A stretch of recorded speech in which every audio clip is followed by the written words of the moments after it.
The Milky Way has 400 billion stars and began forming 13 billion years ago. It's so big that light takes 100,000 years to cross from one side to the other. Every star you see in the sky is part of it, and right now, we're traveling through space at 828,000 kilometers per hour. Scientists have discovered that the Milky Way still hides many secrets we don't know. How can something so ancient and studied still have so many mysteries about how we got here? Subscribe to the channel, leave your like and comment from what part of the world you're watching, because now I'm going to tell you everything. Have you ever looked up on a dark night and seen a pale band of light stretching across the sky? That quiet glow is our home galaxy seen from the inside. It is not a single cloud. It is the combined light of many distant stars. It forms a wide, flattened system that we view edge-on from our place within it. Some parts of this band look bright and rich with light. Other parts look dim or even cut by dark lanes. These changes are not random. They tell us about where the center lies, where dust blocks our view, and where our solar system sits inside the larger pattern. The brightest central region lies in the direction of the constellation Sagittarius. When you face that patch of sky, you are looking along the densest line of sight through the inner parts of the galaxy. You see many stars packed into a small area on the sky. The light is softened and reddened by dust, but the number of stars is huge. The band widens and brightens as you get closer to that direction. If you turn and look the other way, toward the opposite side of the sky, you are looking outward toward the thinner outer disk. There you see fewer stars in the band and more gaps where dust and gas absorb the light.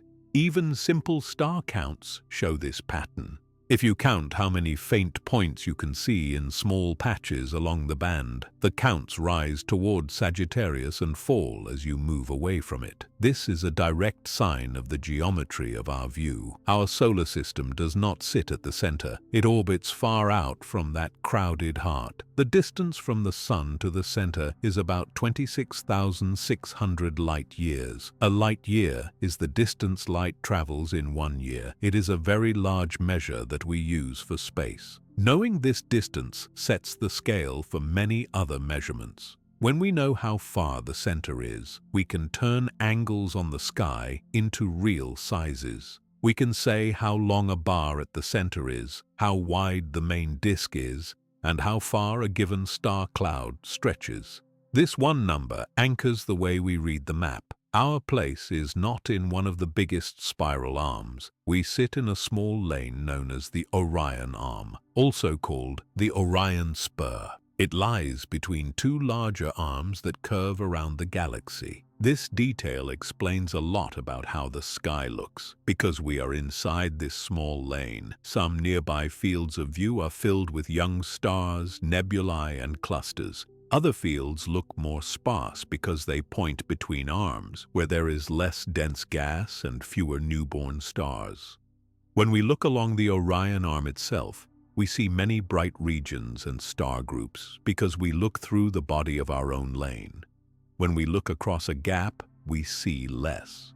The pattern on the sky follows our local structure. The band you see is not uniform because dust grains mixed with gas absorb starlight. Dust blocks blue light more than red light, so the band looks warm in color where dust is thick. In some tracts along the band, dark streaks split the glow into separate sections. They are not empty. They are clouds that block light from farther stars. Behind those clouds, the band continues, but the dust hides it from our eyes. Toward Sagittarius, the dust is heavy, yet the number of stars is so large that the band still shines strongly. Away from that direction, the dust and lower star counts make the band look thinner. The patchy look is a clue to the structure. It tells us where the lines of sight go through rich star fields and where they pass through blocking clouds. There is another key to how the band appears. The main plane of the galaxy is tilted relative to the path that the Sun and planets draw on our sky. That path is called the ecliptic. The tilt between the galactic plane and the ecliptic is about 60 degrees. This tilt matters for what we see and when we see it. Because of it, the Milky Way band meets the path of the Sun and planets at a steep angle. At some times of year, the center near Sagittarius is up at night and the band arches high. At other times, the center lies near the Sun in the daytime sky and is out of view. The daily rotation of Earth brings different sections of the band overhead at different hours, and the yearly path of the Sun changes which section is up at night. The tilt spreads the best views of the band across different seasons and hours for different places on Earth. Where you stand on Earth also changes the view. Near the equator, the band can climb nearly straight up on some nights and lie low on others.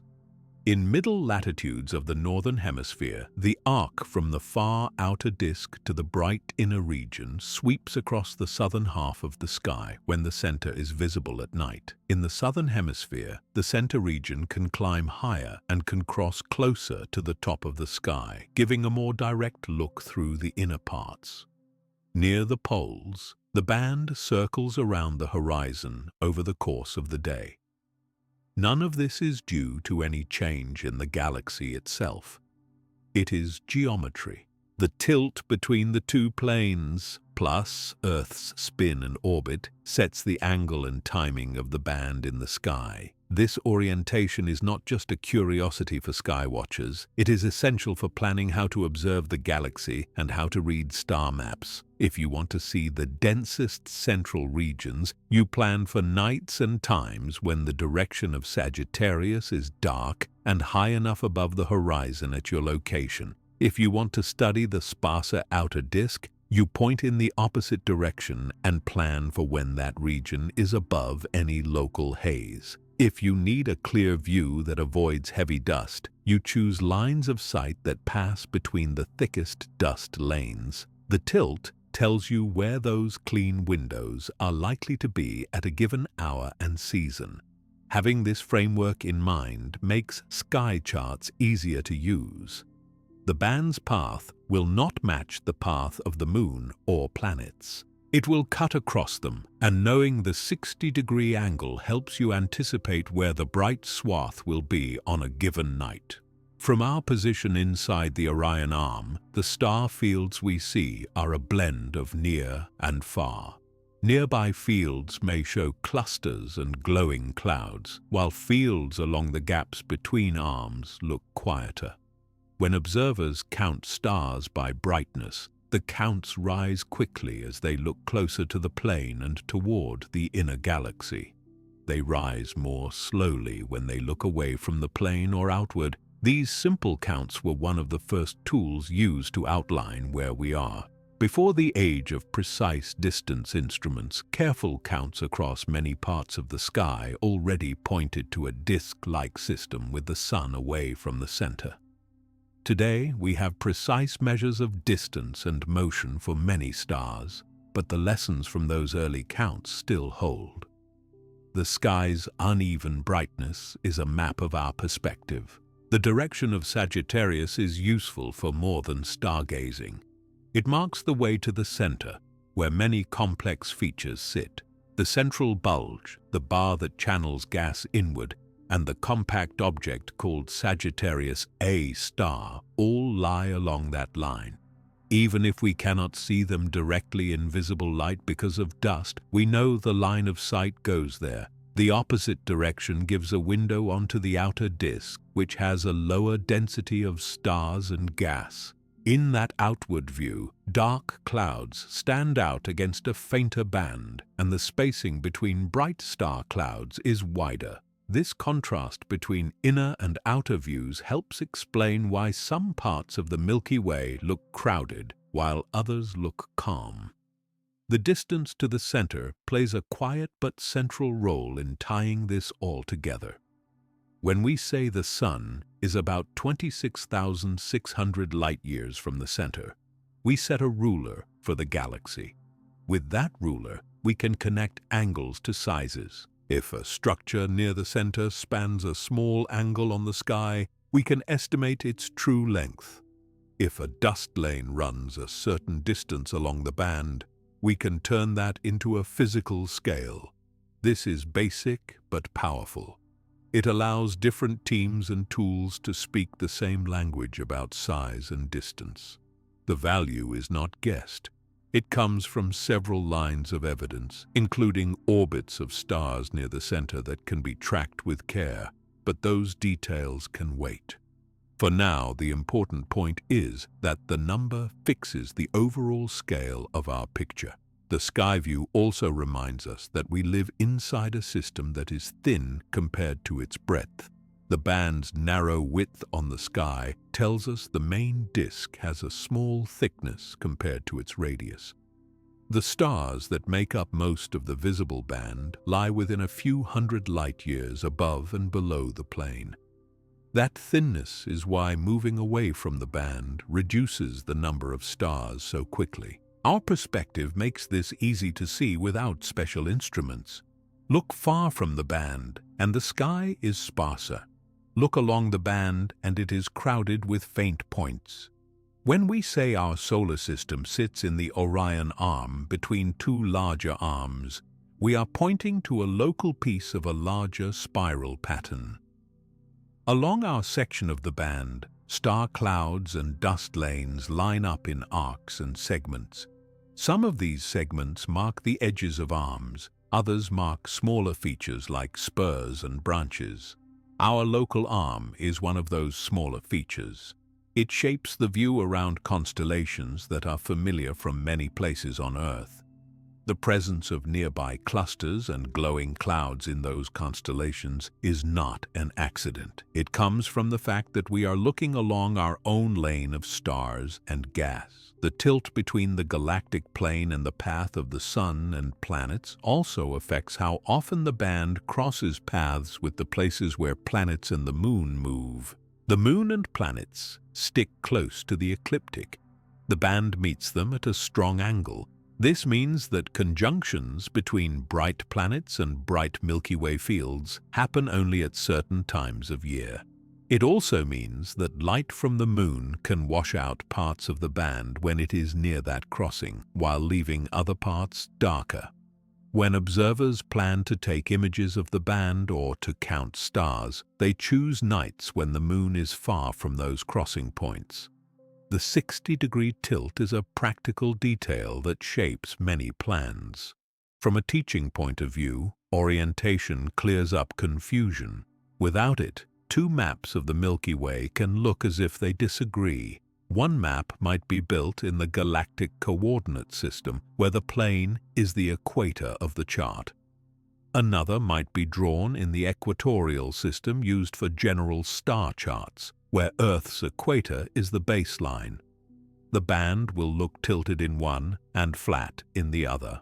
Knowing that the galactic plane is tilted by about 60 degrees relative to the Sun's path and by a different amount relative to Earth's equator makes both maps consistent. It is the same sky seen through different frames. The way the band changes through the year also tells a story about how Earth moves.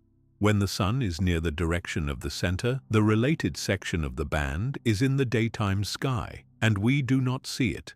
6 months later, that same section is up at night, and the contrast between the inner and outer views becomes easy to notice. This simple cycle repeats every year. In the southern hemisphere, the period when the central band is high at night comes at a different time of year than in the north. The shift does not change the facts about the galaxy. It only changes the timing of the best views. All these points keep our focus on a simple question: where are we, and how does our location and orientation shape what we see? The pale band across the night is not a mystery when seen this way. Its bright center near Sagittarius, its dimmer opposite side, its dark patches from dust, and its changing angle all follow from our place in a wide, flattened system and from the 60-degree tilt between the galaxy's plane and the Sun's path. The distance to the center, about 26,600 light-years, gives us a ruler. Our spot in the Orion Arm explains the mix of rich and quiet fields around us. The tilt tells us when and where to look. With the where and the how of our view laid out, it becomes natural to talk about what the Milky Way is made of as a structure in space. The thin layers, the thicker layers, the central parts, and the sparse outskirts each leave their own marks on the band we see. Knowing our location and the orientation of the system lets those marks be read clearly without confusion about perspective or scale. What are the main parts of our galaxy? Now that we know where we sit and which way we look across the sky, we can ask what the Milky Way is made of in space. The pale band we see is not one single layer. It comes from several large structures that overlap along our sightlines. Each one has its own shape, thickness, and kind of stars. When we sort these parts, the sky makes more sense. The parts explain why some lines of sight look crowded and bright, and why others look faint. They explain why some stars are young and hot, while others are old and cool. They also explain why dust is heavy in some zones and light in others. The first large part is the thin disk. This is a flat layer where most young stars live. It holds much of the gas and dust that form new stars. When we look along the midplane of the Milky Way, most of the stars we see belong to this thin disk. The thin disk is not perfectly flat, but its thickness is small compared to its radius. A useful way to describe its thickness is to say how far above or below the midplane most of its stars lie. In the thin disk, most stars are found within about 300 light-years of the midplane. This distance is often called a half-thickness because it marks the scale over which the disk's density drops off with height. The thin disk stretches around the galaxy and carries the spiral arms that thread through it. Gas clouds, bright nebulae, and loose groups of newborn stars all belong mainly to this part. The thin disk is busy. Gas circulates, clouds gather and break apart, and new stars turn on with hot light. In this layer, stars move on paths that are close to round around the center. Their paths do not take them far above or below the plane. That is why the thin disk stays thin. The mix of gas and dust in this part is also why the Milky Way's band looks mottled and redder along the mid-plane. Dust grains absorb more blue light than red light. Where the dust is thicker, the band looks dimmer and warmer in color. These effects are strongest in the thin disk because that is where most of the dust is. Above and below the thin disk sits the thick disk. It extends farther from the plane and holds older stars. The thick disk has a much larger half-thickness, close to 3,000 light-years. That means many of its stars wander much higher above and below the plane compared to stars in the thin disk. The thick disk holds little gas and little dust compared to the thin disk. Star formation there is low. The stars in the thick disk move on paths that are less round and more tilted with respect to the plane. They have higher speeds up and down. Over long times, this motion has puffed up the layer and given it its larger thickness. The stars in the thick disk also differ in their chemistry. When we say chemistry here, we mean the share of elements heavier than hydrogen and helium in a star. These heavier elements include oxygen, magnesium, silicon, and iron. Thick disk stars tend to have a lower share of heavy elements than thin disk stars near the Sun today. They often show higher relative amounts of some elements like oxygen and magnesium. This record points to a time when the gas in the galaxy was less enriched by past generations of stars. By reading this record, we assign stars to one part or another even when dust hides their birth clouds. We do not need to dive into all those details here. The main idea is that the thick disk holds older stars with different chemistry and wider motions, and it reaches farther from the plane. At the very center sits the bulge. It is not a simple sphere. It has a box-like shape when seen from the side. This shape tells us that stars there move on special sets of paths that fill out a boxy form. The bulge is dense and holds many old stars. Light from this central region is reddened by both dust along our line of sight and by the stars themselves, which, being older on average, glow more in red wavelengths. The bulge dominates the star counts toward the direction of Sagittarius. When we look that way in infrared light, which passes through dust better, the bulge stands out as a bright hub. Its stars move in many directions, not just on neat round paths. The bulge also hosts a high concentration of mass toward the very center, where a compact object adds strong gravity. That central compact object is a separate subject, but it sits within the bulge and affects only its innermost parts. Cutting across the bulge is the bar. A bar is a stretched arrangement of stars and gas that runs along a straight line through the center.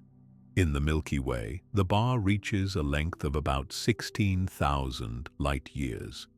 Stars and gas in the bar move along elongated paths that line up with this structure.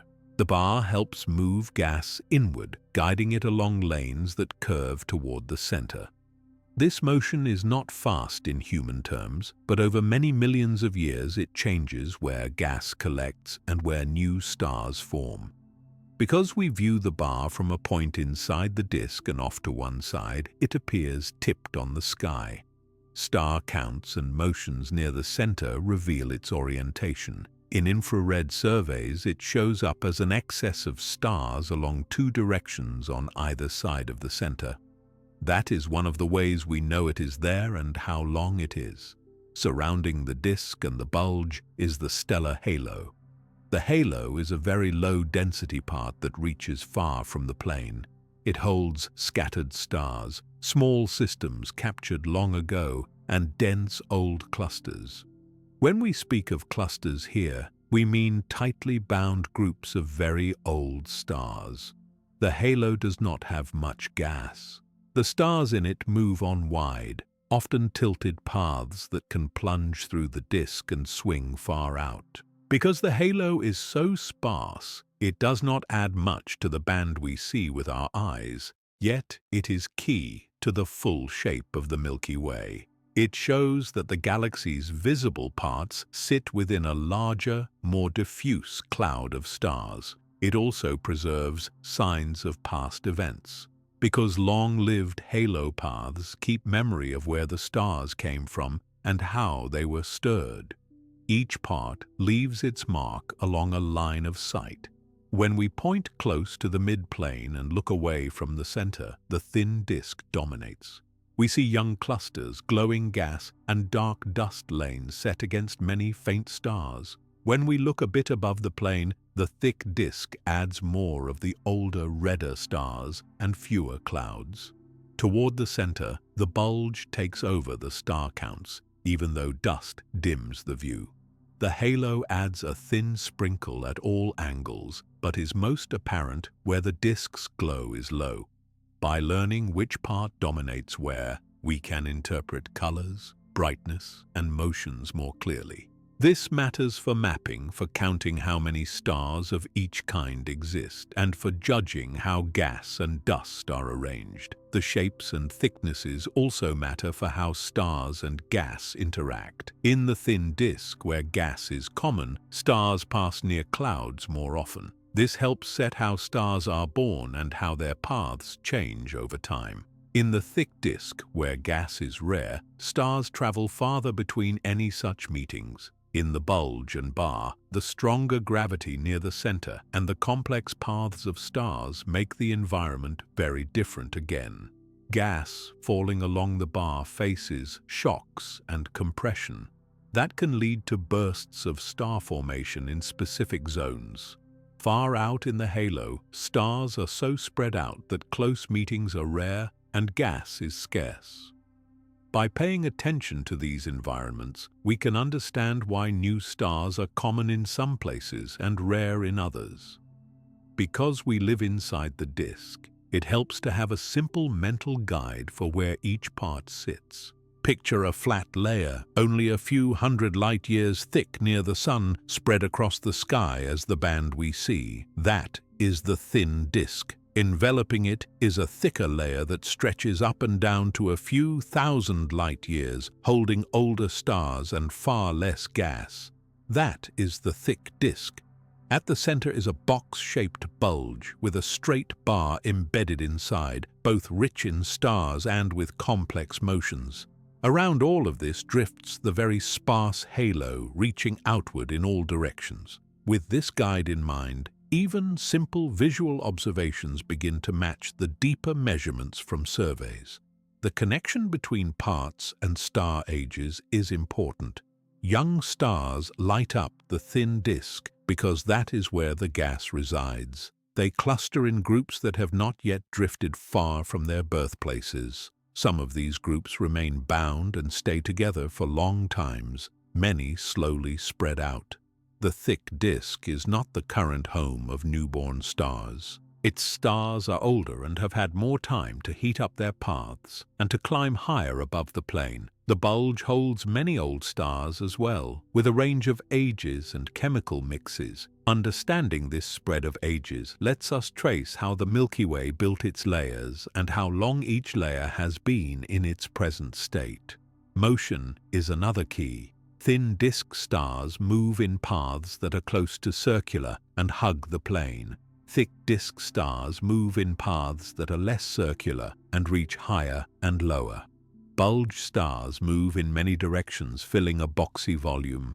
Bar stars move on elongated paths that support the bar's straight shape. Halo stars move on even wider paths, many of which are inclined strongly to the plane. When we measure these motions using precise positions and speeds, we can sort stars into their likely homes. This sorting helps us find the outlines of each part, even through the dust of the plane. The bar is more than a shape. It acts as a driver of flow.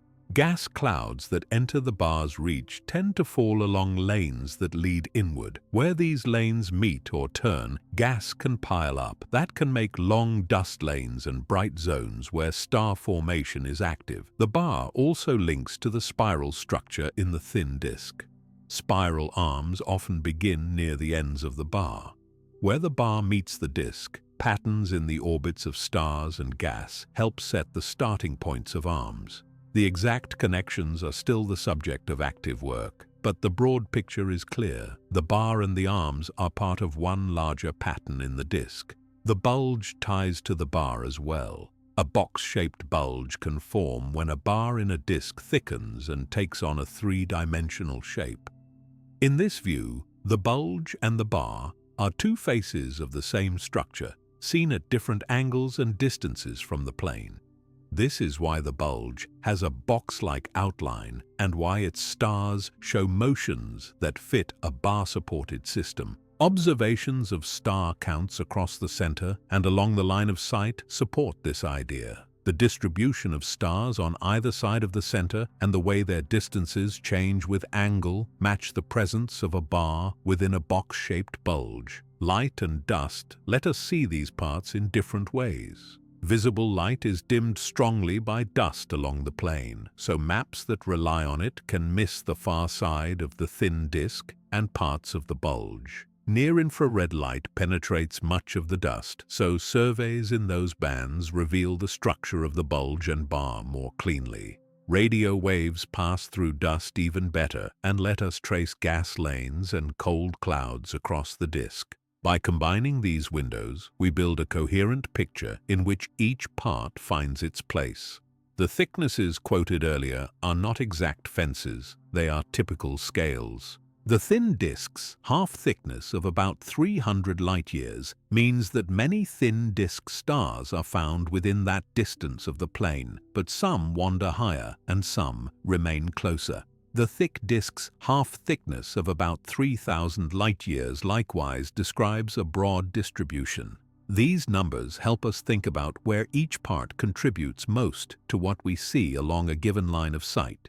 They also feed into models of how stars heat up and move over time, how gas settles toward the plane, and how gravity from the whole mass of the galaxy shapes the vertical structure. It is fair to ask how we know any of this. The answers come from several kinds of measurement. Star counts, as a function of brightness and color across the sky, reveal layers with different thicknesses. Motions measured with precise positions and speeds separate stars by their typical paths. Chemical fingerprints, measured by splitting starlight into its colors, group stars by their heavy element content. Distances, measured through parallax and other methods, place stars in three-dimensional space. Together, these data sets outline the thin disk, the thick disk, the bulge and bar, and the halo. None of these tools alone would be enough. Combined, they trace a consistent set of structures. Knowing these parts changes how we read the Milky Way's band. When we see a bright, clumpy stretch along the plane filled with nebulae and young clusters, we know we are looking through the thin disk. When we see a smooth rise in star density toward Sagittarius, we know the bulge is taking over the count. When we look a few degrees above the plane and find older, redder stars with few clouds, we know the thick disk is in view. When we pick out isolated old clusters high above the plane, or faint streams of stars crossing the sky at odd angles, we are touching the halo. The band stops being a single glow and becomes a set of overlapping layers with clear rolls. This framework also prepares us to talk about the spiral pattern that runs through the thin disk. The arms are not solid pieces. They are regions where gas and stars are a bit more crowded and where new stars form more often. They follow paths set by the disk's gravity and by patterns in motion. The bar connects to them near the center. Mapping the arms is hard in visible light because dust hides our view along the plane. Reliable distances to star-forming regions are needed to build a three-dimensional layout. Radio signals from special sources in newborn systems provide such anchors, and combined with maps of cold gas, they reveal the shape of the arms across the disk. With the main parts of the galaxy in place, the arm pattern can be traced within the thin disk and linked to the bar at the center. How do we know where the spiral arms of our galaxy actually are? From our place inside the thin disk, we see patches of bright star fields and dark lanes, but the true layout of the spiral pattern is not obvious to the eye. The arms are not rigid structures. They are regions where gas and stars are a bit more crowded and where new stars turn on more often. These regions trace gentle curves around the center and connect to the bar we met earlier. They pass through the thin disk, fade in places, and reappear farther along. To make a reliable map, we need firm distance points and methods that can work through the dust in the plane.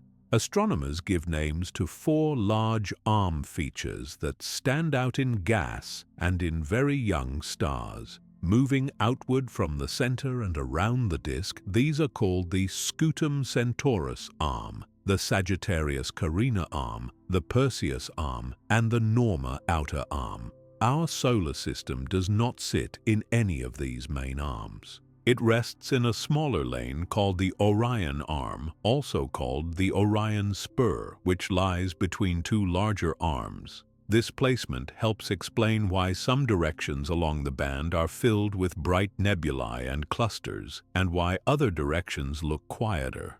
When we look along our local spur, we see rich nearby structure. When our sight line crosses a gap between arms, we see fewer newborn regions and more empty stretches. The first challenge in drawing the arm map is dust. Dust in the thin disk blocks visible light along the plane, especially toward the inner galaxy. That means we must rely on light that passes through dust more easily. Radio waves do this well, and certain kinds of radio sources give very precise distance markers. The most useful of these are called masers. A maser is a natural radio beacon that forms in some newborn star systems. Molecules in these regions, such as water or methanol, can produce intense narrow radio emission. These tiny, bright spots act as signposts that mark the locations of young massive stars and dense gas. Because they are bright at radio wavelengths, they can be seen across many thousands of light-years through dusty zones. Knowing where a beacon sits on the sky is not enough. We need its distance. The method that gives the most secure results is called parallax. Parallax is the small shift in an object's apparent position as Earth moves around the Sun. For distant targets, the shift is extremely small, far too small to see without special instruments. Arrays of radio antennas can link their signals to reach very sharp detail, fine enough to detect these tiny shifts for masses in star-forming regions. By tracking a massa's position over the course of a year and fitting the small wobble, we obtain its distance directly, with no need for models of brightness. Many measurements of this kind reach accuracy better than 1% across many thousands of light-years. Each measured maser then becomes an anchor point on a three-dimensional map. Once many anchors are in place, patterns emerge. The masers line up along arcs that trace the spiral arms. Where the anchors are dense, the arm positions are clear. Where the anchors thin out, we connect the dots with other clues. One important clue is the faint radio light from carbon monoxide. Cold molecular gas is hard to see directly, but carbon monoxide in the same clouds glows at radio wavelengths. Mapping this glow shows long filaments and ridges of dense gas. These ridges often run along the arms. When we match massa distances to these ridges, we can extend the arm map into regions with no masers in view. The combined map shows that the arms are not continuous, unbroken lines. They break into segments, bend, and fork. Yet the overall curves are still clear. In this picture, the Perseus arm lies outside the Sun's orbit around the center. It is a prominent feature in gas and young clusters beyond our local spur. The Sagittarius Carina arm lies inside the Sun's orbit, closer to the center, and runs through some of the richest star-forming regions known, although dust hides many of them from visible light. The Scutum Centaurus arm reaches inward and connects to the region near the ends of the central bar. It shows strong gas lanes and many newborn clusters along its inner stretches. The Norma outer arm runs in the far outer disk and is fainter in stars but still present in gas maps. Between the Perseus and Sagittarius Carina arms, the Orion arm holds our local clouds and associations. It is a smaller, shorter feature, yet important for us because it sets much of our nearby sky. Another key idea is that the spiral pattern moves through the disk. The pattern itself turns around the center with a specific speed. This speed is usually given as how fast the pattern angle shifts at a given radius. A clear range for this rate, based on several methods, places it near 40 to 60 kilometers per second for each 3,260 light-years of radius. In simple words, as you look farther from the center, the pattern tries to keep a steady rate when scaled by that radius step. The stars and gas, on the other hand, orbit the center with their own speeds. This means material flows into and out of the denser arm regions. As gas enters an arm, it can slow slightly and compress. This can help trigger the collapse of cold clouds and the birth of new stars. As gas and newly formed stars leave the arm region, the density drops again. Seen over large scales and long times, this gives the arms a life as moving patterns rather than fixed walls. This flow has practical effects for mapping. Because young stars and masers live close to their birth clouds, they mark the current positions of the arms. Older stars do not stay tied to the arms for long, they drift away. As a result, the contrast of the arms is strong in gas and newborn populations and weaker in older stars. Near-infrared maps of older stars show a smoother disk with low-contrast arms. Radio maps of gas and very young clusters show clearer arm ridges. This difference is a helpful clue. Where gas and young stars line up, we see the current, densest parts of the arms. Where only older stars are present, the arm is faint or absent in the present-day pattern. Apart from masers and carbon monoxide, there are other distance tools that support the arm map. Some young stars change their brightness in a steady rhythm that relates to their true luminosity. By measuring the rhythm and the apparent brightness, we can estimate distance. These stars, known for this steady pulsing, serve as yardsticks for young arm segments. The method needs careful calibrations but works well when dust corrections are applied. Young open clusters, which are bound groups of stars born together, also help. Their combined light and the types of stars they contain can be used to infer distance. These tools, used together with radio anchors, add depth and fill in gaps. A common question is how many arms the Milky Way truly has. Gas and newborn stars point to 4 major arms. In older stellar light, the contrast can look closer to 2 dominant arms, with other features weaker. The bar adds further complexity by feeding the inner parts and setting where some arms begin. Because we are embedded in the disk, none of these counts is trivial. The current picture holds that gas and star formation trace 4 major arm regions plus the smaller Orion spur, and that older stars show lower contrast patterns. This mixed view makes sense if the arms are long-lived patterns that are strongest in the cold gas where star formation occurs. The central bar plays a key role in this context.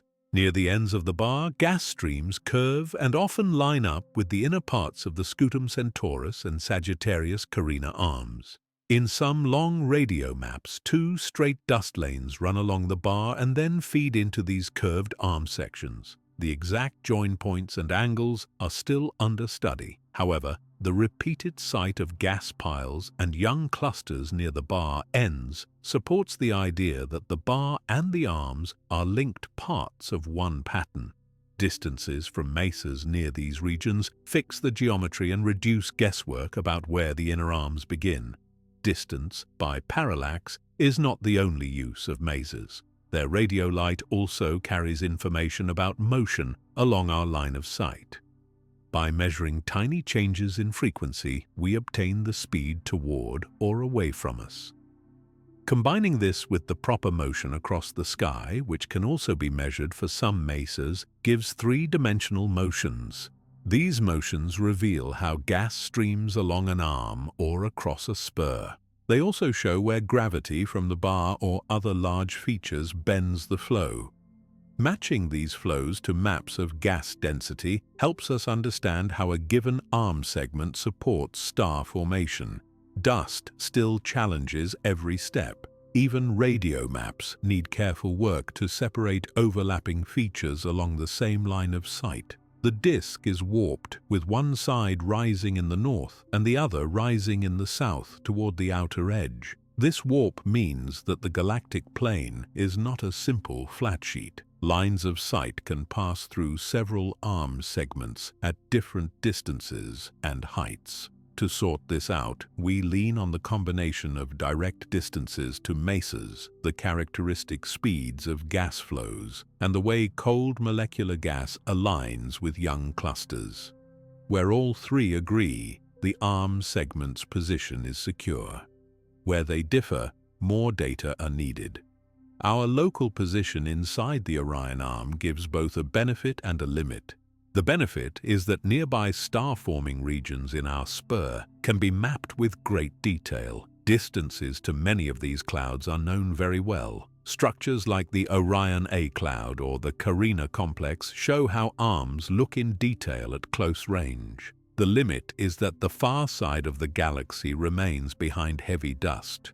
Even with radio help, the density of sources and the overlap along the line of sight make the far arm segments harder to resolve. That is one reason why arrays that combine many radio antennas are so valuable.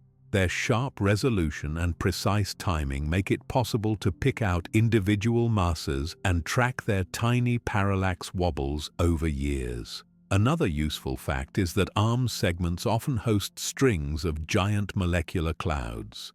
These are large, cold reservoirs of gas that can span tens to hundreds of light years. Carbon monoxide mapping outlines their shapes and reveals where they pile up along the arms. Where the pile-up is strongest, chains of newborn clusters and bright nebulae appear. As the gas moves along, the chain can drift relative to the arm ridge. Some segments show breaks where the pattern weakens, and then a new chain starts farther along. This patchy texture is a real feature of how the arms function as moving density patterns in a rotating disk. The arm map is more than a picture. It sets a frame for many other questions. When we know where arm ridges lie, we can ask how much gas they hold, how quickly they turn gas into stars, and how their pattern reacts to the bar. We can also ask how the arm pattern speed compares with the orbital speeds of gas and stars at different radii. Where the two rates match in a special way, some models predict crowding of material or gaps. These special radii can leave marks in the layout of arms and rings in the inner disk.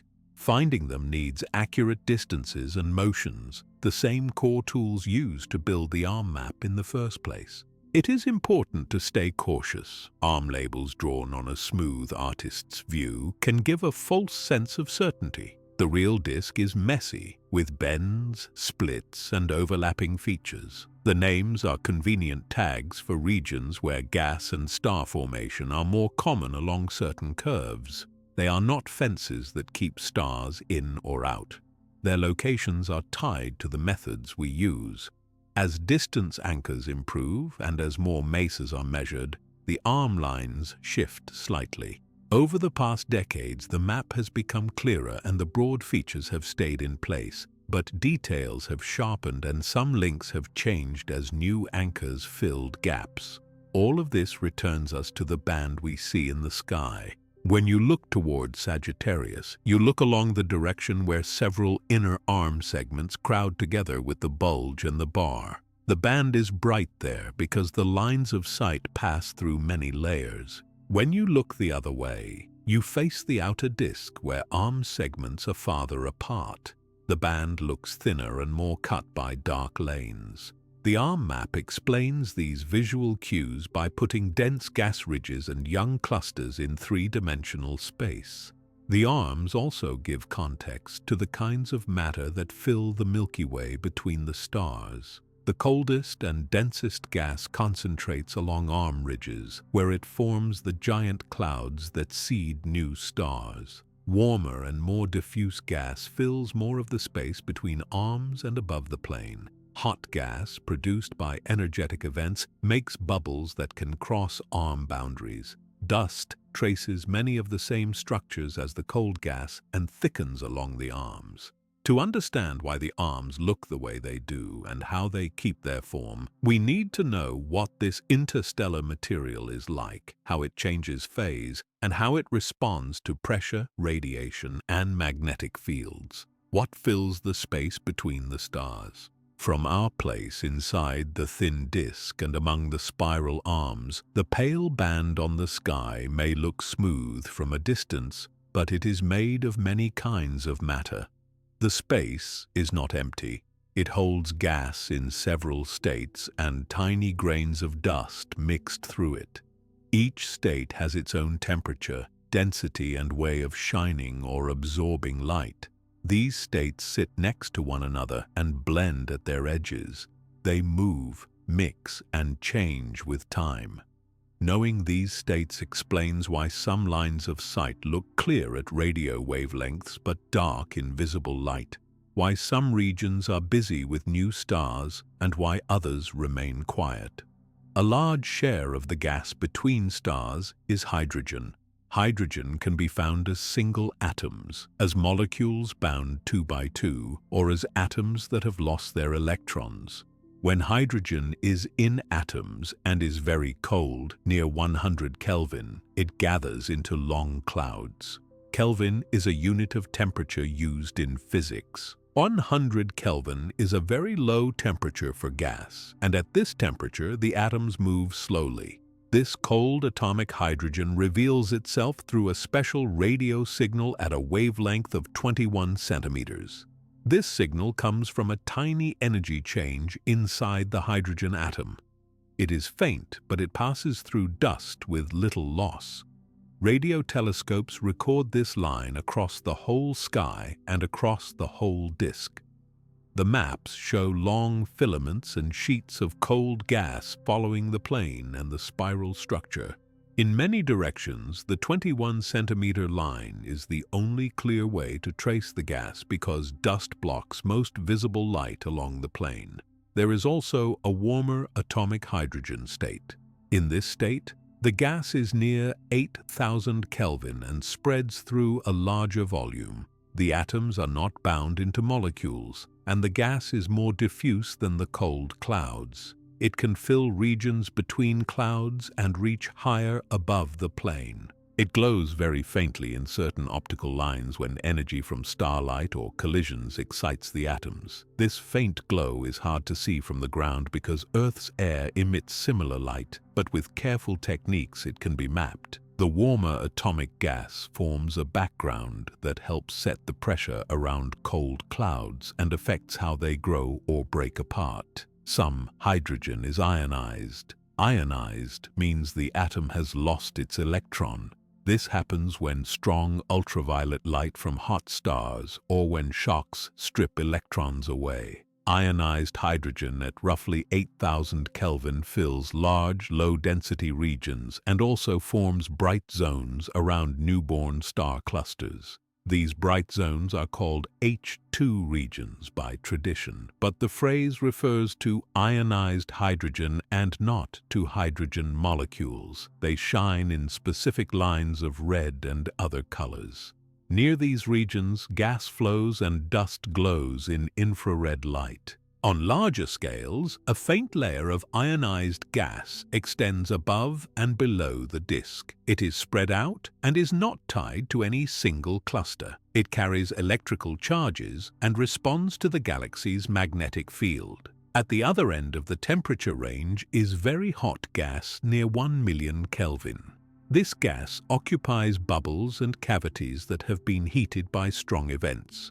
The most common sources are supernova explosions and fast winds from massive stars. In these events, energy is injected into the surroundings and heats the gas to high temperatures. The hot gas emits in X-rays. Space telescopes can detect this emission and reveal the sizes and shapes of the bubbles. The hot cavities do not last forever. They expand, cool, and can merge with others. They push on the colder gas around them and can sweep it into shells. They help create the patchwork of phases we see across the disk. The coldest and densest gas is molecular. In this form, hydrogen atoms pair up into hydrogen molecules. Hydrogen molecules are hard to see directly because they do not emit strong radiation at the typical temperatures of space clouds. To find them, astronomers use a tracer molecule. The most common tracer is carbon monoxide. Carbon monoxide emits faint radio light at specific wavelengths when it rotates and vibrates. These signals fall in millimeter wave bands that pass through dust. Radio telescopes map carbon monoxide across the disk and along the arms. The maps show giant molecular clouds that span tens to hundreds of light years. These clouds hold most of the raw material for future stars. The total mass in molecular gas across the Milky Way adds up to a few billion times the Sun's mass. This reservoir is not spread evenly. It is concentrated along the spiral arms, near the ends of the bar, and in rings and lanes where gas piles up. Dust grains are present in all these phases, though their effects are strongest where gas is cold and dense. Dust consists of tiny solid particles made of elements such as carbon, oxygen, silicon, and iron. These grains absorb and scatter visible light. They block blue light more than red light, which makes stars behind dust look redder. Dust mixed into the cold, atomic and molecular phases builds thick lanes along the plane and along the arms. The same dust re-radiates the absorbed energy as faint heat glow in the far infrared and microwave bands. Space missions have mapped this glow and shown where the coldest dust lies. Dust is both a tracer and a participant. It helps cool clouds by letting them shed energy. It also provides surfaces where atoms can stick and form molecules. These phases are not separate islands. They share boundaries and exchange matter and energy. A cold atomic cloud can cool further and form molecules in its core if pressure and shielding by dust are enough. A molecular cloud can be heated by nearby stars and can lose some molecules back to atomic gas if ultraviolet light splits them apart. A shockwave from a supernova can push into a cloud, compress part of it, and drive some of its gas into denser clumps while also heating other parts and turning them into warmer atomic gas or even hot gas. As hot bubbles expand, they do work on their surroundings. As they cool, they can condense material at their edges. This ongoing cycle is one reason we see all phases across the disk at the same time. The balance between heating and cooling sets which phase dominates in a given place. Heating comes from starlight, from cosmic rays, from shock waves, and from the dissipation of chaotic motions.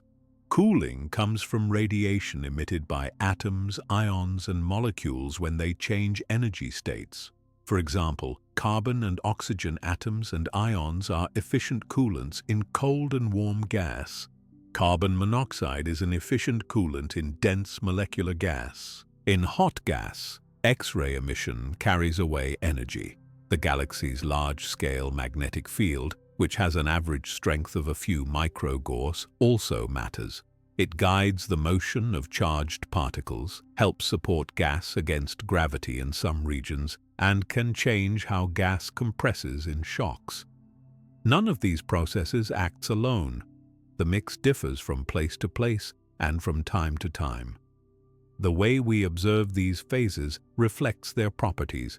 Cold atomic hydrogen is mapped by the 21-centimeter line. Because this radio wave travels through dust with little loss, it reveals cold gas on both the near and far sides of the disk. By measuring slight shifts in the line's frequency, we also obtain speeds toward or away from us along the line of sight. Warm atomic gas leaves faint optical lines that can be measured with careful imaging and spectroscopy, though dust blocks much of this light along the plane. Ionized gas around newborn clusters shines strongly in visible and infrared lines and in radio continuum, which is a broad range of radio emission produced by free electrons. Hot gas shows up in X-rays. Molecular gas is traced by carbon monoxide and by other molecules such as ammonia and formaldehyde in some cases, each with its own set of radio lines.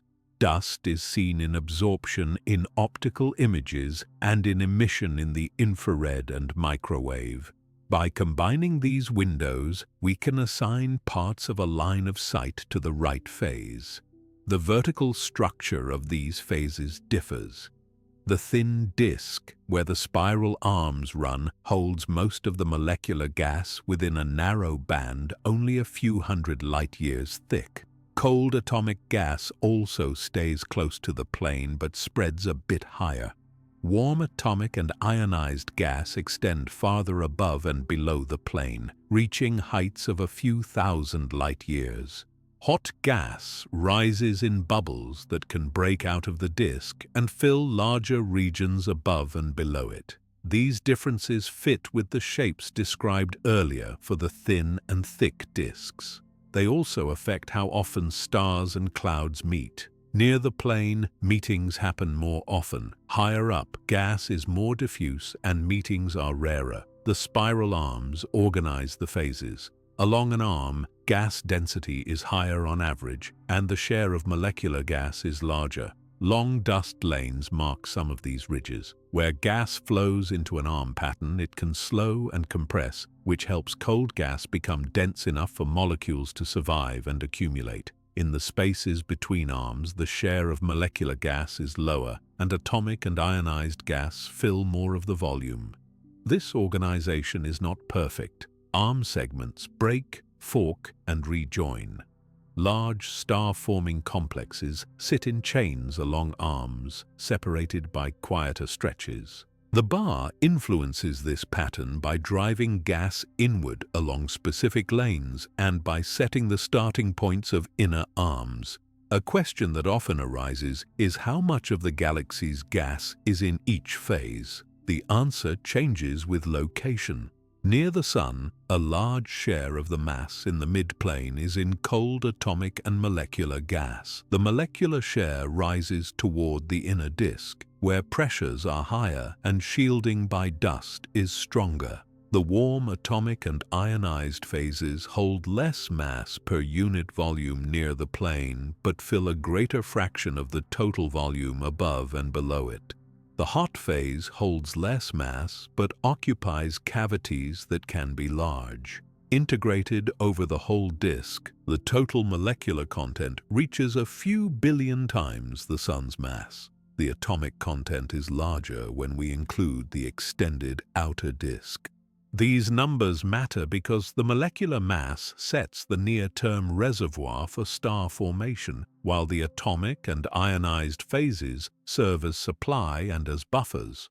On smaller scales, the structure is intricate. Within a giant molecular cloud, denser clumps form inside a more diffuse envelope. The clumps are the cradles of starbirth. The envelopes shield them from external radiation and help them stay cold. Motions inside the cloud are not smooth. They show random, swirling patterns driven by gravity, nearby energy input, and larger scale flows. These motions are often called turbulence. Turbulence supports the cloud against collapse in some places and enhances collapse in others by gathering material. Magnetic fields thread the cloud and change how gas piles up. As stars begin to form, their radiation and winds start to reshape their surroundings from the inside. They heat nearby gas, evaporate molecules from dust grain surfaces, and can clear small cavities. The details of these steps depend on the mass and number of young stars involved. In regions dominated by warm and hot gas, the story is different. Energy input keeps the gas from cooling into molecules. Ionized layers spread out and can fill large, faint volumes. Hot bubbles created by supernovae and fast winds push on their edges and can drive waves into neighboring clouds. These waves can compress cold gas and may help start new clumps. Over time, groups of massive stars can produce overlapping bubbles that carve large cavities. The edges of these cavities can collect gas and dust, setting the stage for later star formation. These linked processes connect the phases into a cycle. Gas cools, forms molecules, collapses into stars, and then energy from those stars heats and stirs the surroundings, returning some material to warmer phases. Chemical composition is part of the picture. Gas near the inner disk often contains a higher share of elements heavier than hydrogen and helium compared to gas farther out. These elements help gas cool by emitting radiation when their electrons change energy levels. Higher heavy element content can thus support the formation of molecules and the survival of dust. In the outer disk, where the heavy element share is lower, cooling is less efficient and the balance of phases shifts. These gradients arise from past cycles of star formation which enrich gas over time. Large surveys that split starlight into colors have mapped these trends in stars. Measurements of emission from gas and dust show similar patterns along the plane. The phases also affect how we measure distances and motions. Visible light is dimmed and reddened by dust, so to reach far through the plane we often use near-infrared and radio observations. Ionized gas around newborn clusters helps mark current star formation, while carbon monoxide maps show where the fuel lies. The 21-centimeter line gives speeds and outlines the large-scale pattern of gas orbits. X-ray maps reveal the recent history of strong energy input. By reading all of these together, we can place features on a three-dimensional stage and connect the dots between arms, clouds, and star-forming complexes. These details return us to a basic point. The Milky Way turns gas into stars at a steady pace. That pace is set by how much gas is in the right state, how fast it can cool and condense, and how feedback from young and massive stars regulates the process. Feedback is a general word for the energy and matter that stars return to their surroundings. Ultraviolet radiation, winds, and supernova explosions all contribute. They shape the mix of phases and set how long clouds live. They can slow star formation by dispersing gas or speed it up in nearby places by compressing fresh material. The balance varies from region to region and from time to time, and it gives the galaxy its ongoing rhythm. When you look again at the pale band on a clear night, you now know that its glow is filtered by dust and made of stars, whose births and motions depend on invisible gas in several states. Cold hydrogen atoms trace long clouds through the 21-centimeter line.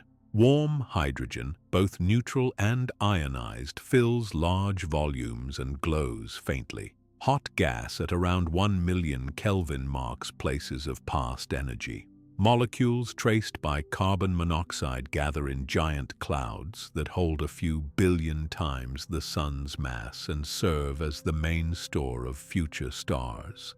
These phases touch and change into one another. They carry the imprint of the spiral arms and the bar. They record the flows and the energy of the disk. The next step in this story follows the path from cold molecular gas into newborn stars, and then to the forces that those stars send back into their birthplaces. In those steps, we see jets, winds, bubbles, and shells, and we see how they keep the Milky Way's cycle going. Where do new stars come from? They begin inside cold clouds of gas and dust that drift in the thin disk and along the spiral arms. These clouds are made mostly of hydrogen. Much of that hydrogen is in molecules. The clouds span tens to hundreds of light years, and inside them, small pockets grow denser than their surroundings. Gravity pulls on these dense pockets. If the pocket is heavy enough and cool enough, gravity wins over internal pressure, and the pocket begins to collapse. This collapse is the first step on the path to a new star. As a pocket collapses, it does not fall straight inward. The gas has some rotation. That rotation makes the falling material spread into a flattened structure around the center. In the center, the pressure and temperature rise and a hot, compact object forms. This object is called a protostar. It is not yet a full star because the energy in its core still comes mainly from the collapse and from material falling in, not from steady nuclear fusion. The flattened structure around it is a disk of gas and dust. The disk feeds the protostar. Gas spirals inward through the disk and adds mass to the young star. The disk is also where small dust grains stick together and build larger bodies. Over long times, these bodies can grow into planets, moons, and other solid objects. As the protostar gains mass, it launches two narrow jets from its poles. These jets are high-speed flows of gas that shoot out in opposite directions. They are connected to magnetic fields in and around the disk, which guide some of the infalling material back outward along the poles. The jets carry away excess rotation and energy from the young system.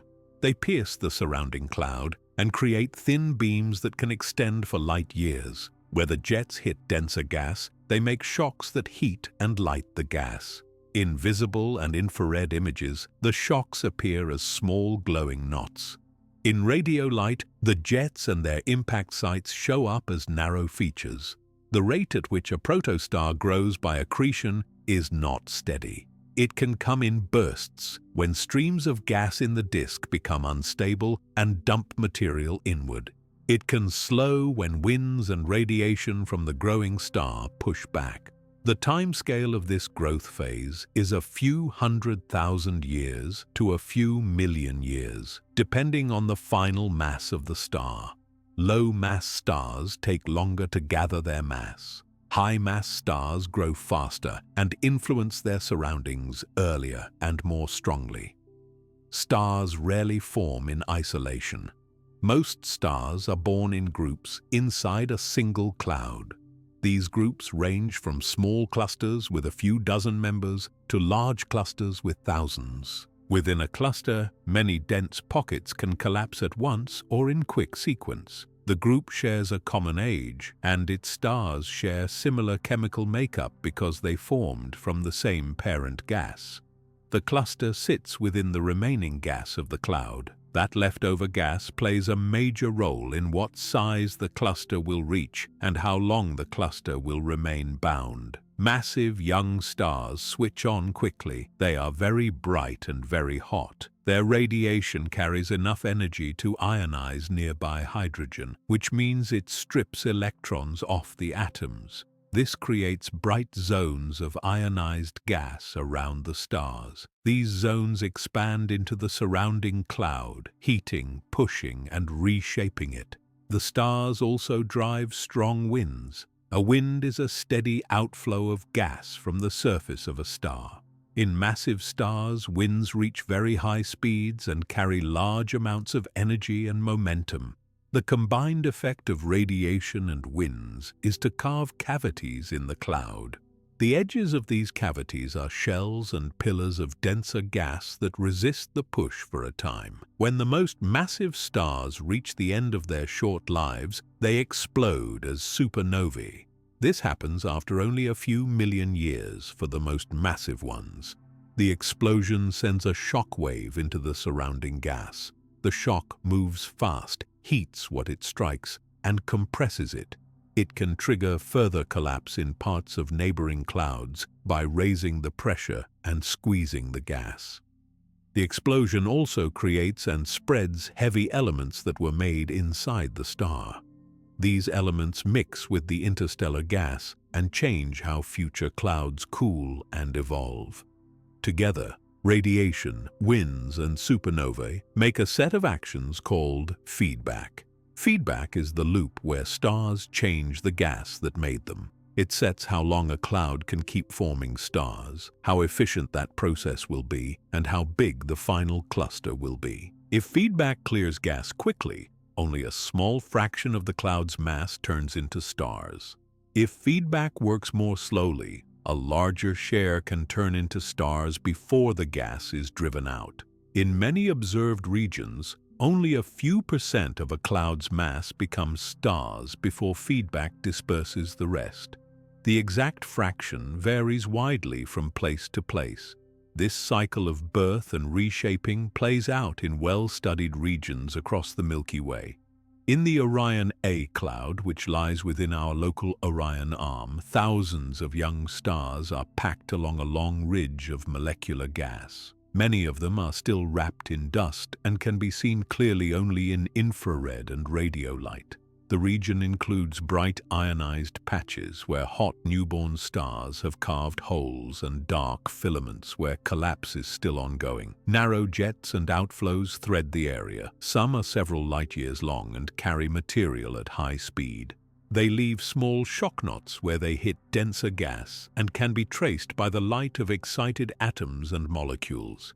Farther away, the complex known as W51 hosts intense ongoing star formation. It contains many massive young stars and dense clusters still deeply buried in their natal gas. Radio maps show bright emission from ionized gas and from masers that mark newborn massive stars. The cloud network there is heavy and turbulent. Feedback is active across many subregions at once. Multiple expanding shells overlap. Some are driven by clusters of hot stars, and some are older remnants of supernova events. The scene is busy but follows the same basic steps of collapse, growth, and feedback.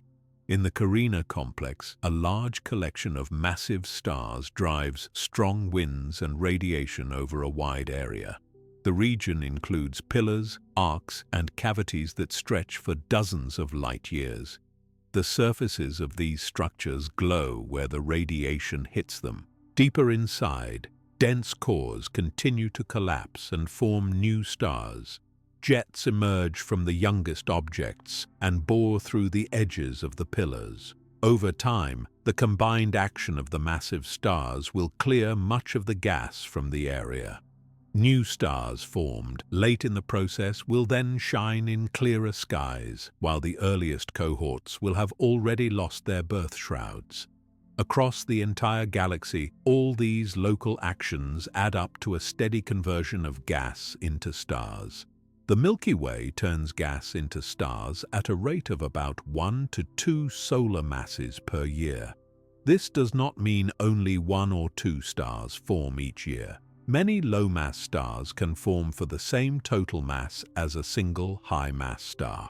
The true number of new stars is much larger and depends on the distribution of masses at birth. This distribution describes how many stars form at each mass range. In many regions, there are many more low-mass stars than high-mass stars. The distribution sets how bright a cluster will be, how much feedback it will produce, and how many heavy elements it will return to the gas. The pace of star formation depends on the amount of molecular gas, on the pressure around the clouds, and on the recent history of feedback. Where the gas is denser and better shielded by dust, clouds can hold together and produce more stars. Where feedback has carved large cavities, the local gas may be too warm or too thin to collapse for a time. The spiral arms and the bar help organize the supply. Gas flows along the arms, piles up, and converts into stars more efficiently there than in the spaces between arms. Near the ends of the bar, flows can be strong, and star formation can be focused in specific lanes and rings. The inner disk, where the pressure and density are higher on average, holds many rich star-forming complexes. The outer disk, where the pressure is lower and heavy element content is lower, tends to have fewer and more diffuse complexes. Cloud lifetimes vary. Some giant molecular clouds appear to live for several million to a few tens of millions of years. They can assemble from atomic gas flows, form stars for a period, and then be dispersed by feedback. In crowded parts of the inner disk, clouds can merge and grow. In quieter zones, clouds can evaporate and shrink. The history of a cloud is written in its network of filaments, in the ages of its embedded clusters, and in the shapes of its shells and cavities. Inside a single cloud, the details of collapse matter. Gravity pulls inward, but pressure from gas, magnetic fields, and turbulent motions push back. When a dense pocket crosses a threshold where gravity wins, it shrinks and heats. The balance between forces sets the speed of collapse and the final mass of the star. Nearby stars influence this balance by adding radiation and winds. Because many pockets collapse within the same cloud, their interactions can be complex. Some pockets may merge, others may be stripped of their gas by the radiation of massive neighbors. These local interactions add variety to young clusters. Some clusters emerge dense and bound, others come out loose and expand with time as their gas is lost. Measuring these processes needs multiple kinds of observations. Dust blocks visible light. So many key steps are hidden at those wavelengths. Near-infrared light can pass through much of the dust and reveals stars still wrapped in their birth cocoons.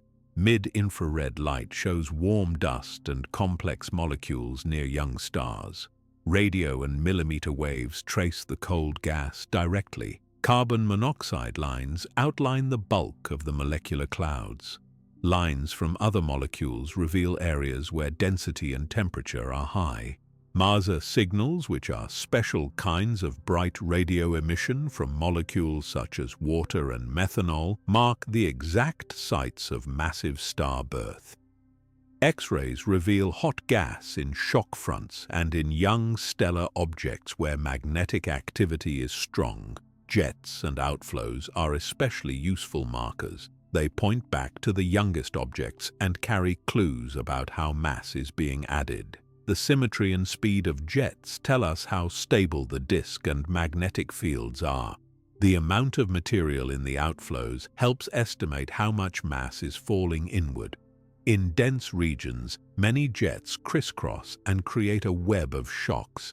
This web stirs the cloud and may slow or speed new collapses in nearby pockets.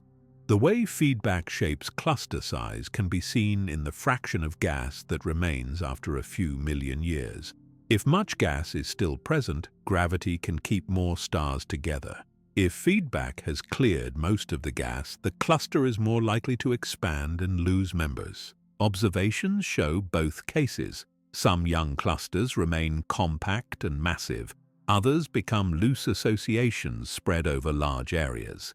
The diversity reflects differences in initial gas density, in the number of massive stars present, and in the timing and strength of feedback events. The end of the growth phase for a star comes when the inward flow of gas drops and when the core produces enough energy by fusion to balance pressure and gravity. At that point, the star enters a long, stable period.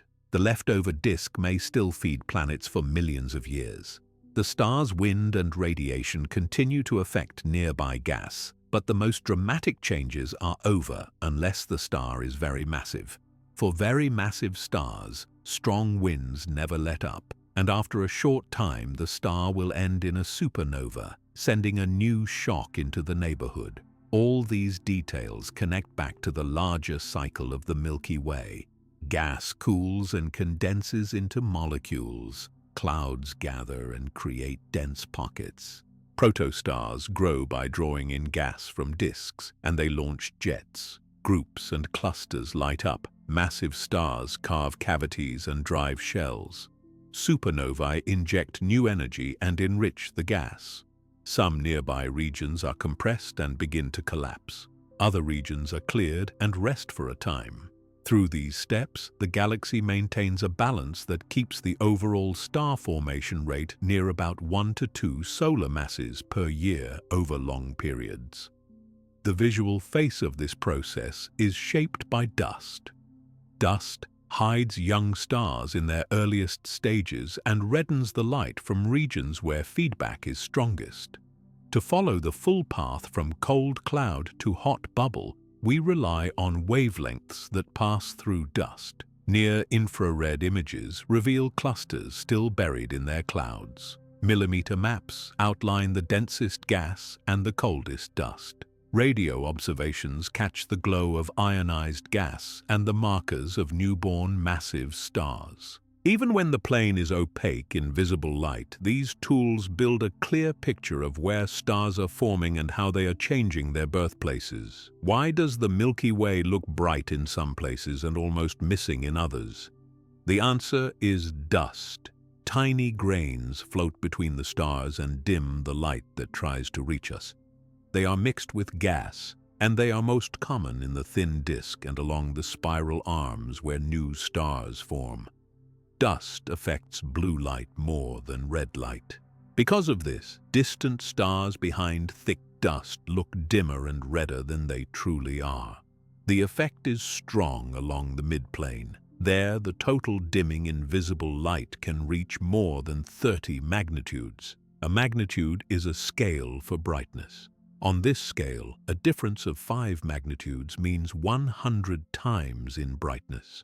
So, a dimming of more than 30 magnitudes means the original light has been reduced by many millions of times. This is why large parts of the far side of the disk are hidden from our eyes in visible light, even though they hold many stars. Dust does 2 basic things to starlight. It absorbs some of the light and turns that energy into heat, and it scatters some of the light away from our direct line of sight. The balance between absorption and scattering depends on the size and makeup of the grains and on the wavelength of the light. Shorter wavelengths, like blue light, suffer stronger effects. Longer wavelengths, like near-infrared light and radio waves, pass through dust more easily. This simple fact opens a way to see through the plane. If we observe in near-infrared bands, we can see many stars that are completely hidden in visible light. Over the past decades, 2 all-sky programs have been especially important in this respect. The 2-micron all-sky survey, often called by its initials, scanned the entire sky in near-infrared bands around 2 microns in wavelength. The Wide-Field Infrared Survey Explorer mapped the sky at slightly longer infrared wavelengths. Together, they revealed millions of stars across the plane, including many in the bulge near the center that are invisible in ordinary images. These surveys produced catalogs of positions and brightnesses that are used every day to correct for dust and to trace the structure of the inner galaxy. They also uncovered star clusters, embedded young objects, and long dust lanes whose shapes could only be guessed before. Dust does not just block light, it also glows faintly in its own heat. Even very cold dust emits this thermal glow at far infrared and microwave wavelengths. A space mission named Planck measured this glow across the sky with high sensitivity. From these maps, we can tell where the coldest dust is concentrated and how thick the dust layer is along a given direction. The brightness of the glow, once calibrated, acts like a measure of the total dust along the line of sight. This is sometimes called column density. By combining thermal dust maps with starlight maps from the near-infrared, we gain both the total amount along a line of sight and the way individual stars are affected within that line. To use these data well, we need the concept called extinction. Extinction is the total dimming of starlight along a path due to both absorption and scattering by dust. If we know what color a certain type of star should have, and we measure that it looks redder, we can infer how much reddening is present. The amount of reddening gives a way to estimate the extinction. This works best when we also know the distance to the star. Distances let us turn a single number for a star into a piece of a 3-dimensional picture. If many stars at different distances along the same line of sight show increasing reddening, we can reconstruct how dust builds up with distance. This is where precise distance measurements from space become crucial. A spacecraft that measures parallax can provide distances for huge numbers of stars by tracking their tiny yearly motion on the sky as Earth orbits the Sun.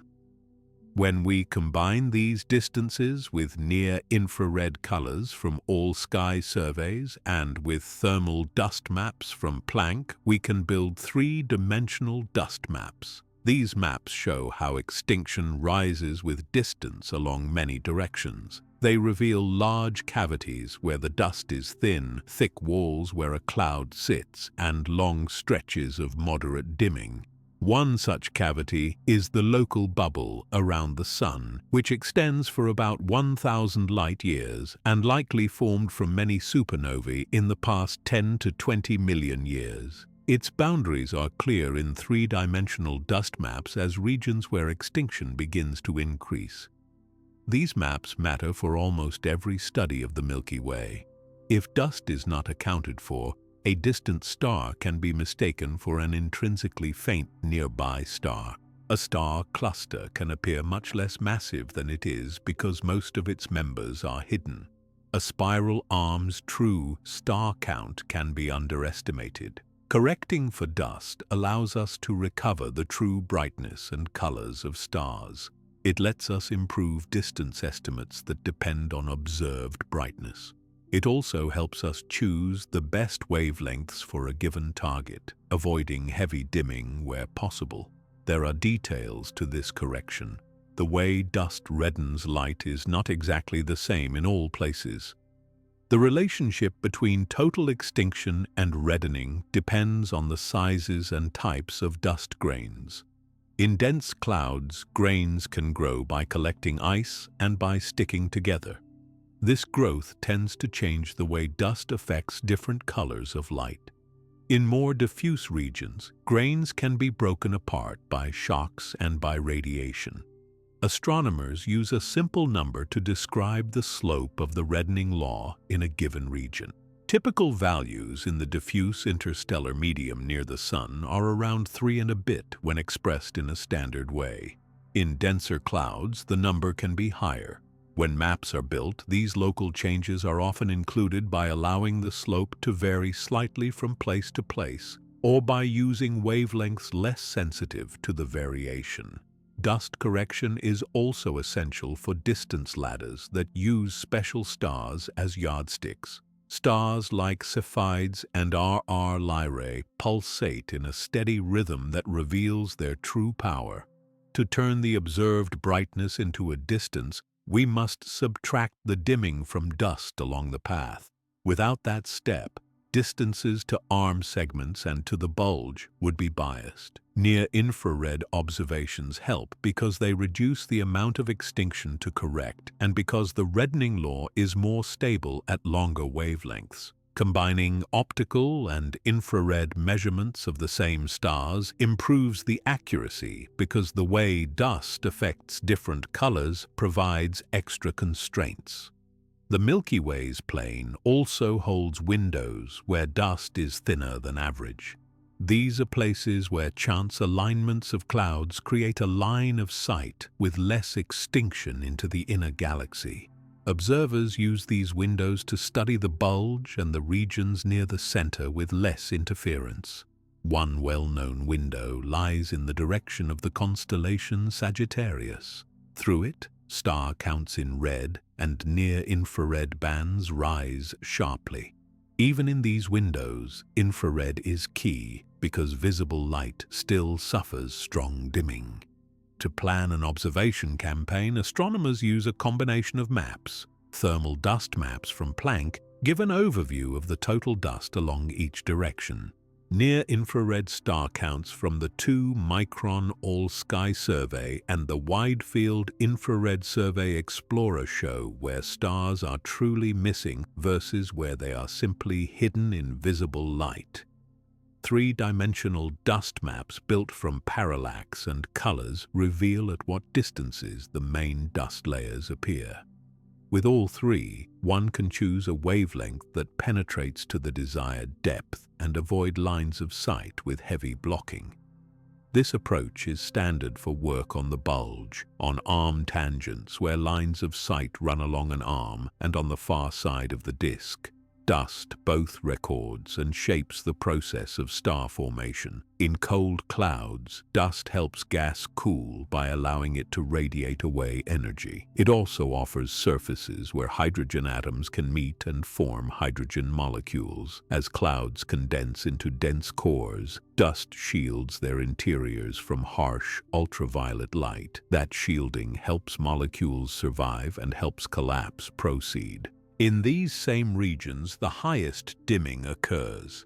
A single cloud can cause several magnitudes of extinction even at near-infrared wavelengths.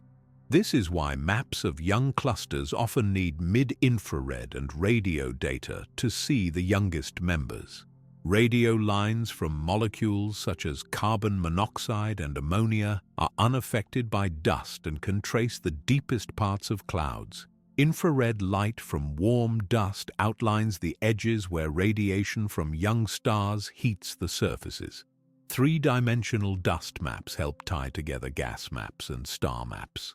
If a molecular cloud appears at a certain distance in a carbon monoxide map, and a rise in extinction appears at the same distance and direction, we gain confidence that the features match. If young stars with known distances sit just in front of or just behind the dust jump, we can place them relative to the cloud. This layering is powerful near spiral arms, where many clouds are lined by chance along a single sightline. It is also useful near the bar, where gas lanes curve and overlap in complex ways. Matching dust walls to gas ridges and to clusters with measured distances reduces confusion. Dust also affects how we measure motions. Radial speeds from optical spectra can be biased if the spectra are dominated by parts of a star that are less reddened. In crowded and dusty fields, near-infrared spectroscopy is often used to obtain cleaner measurements.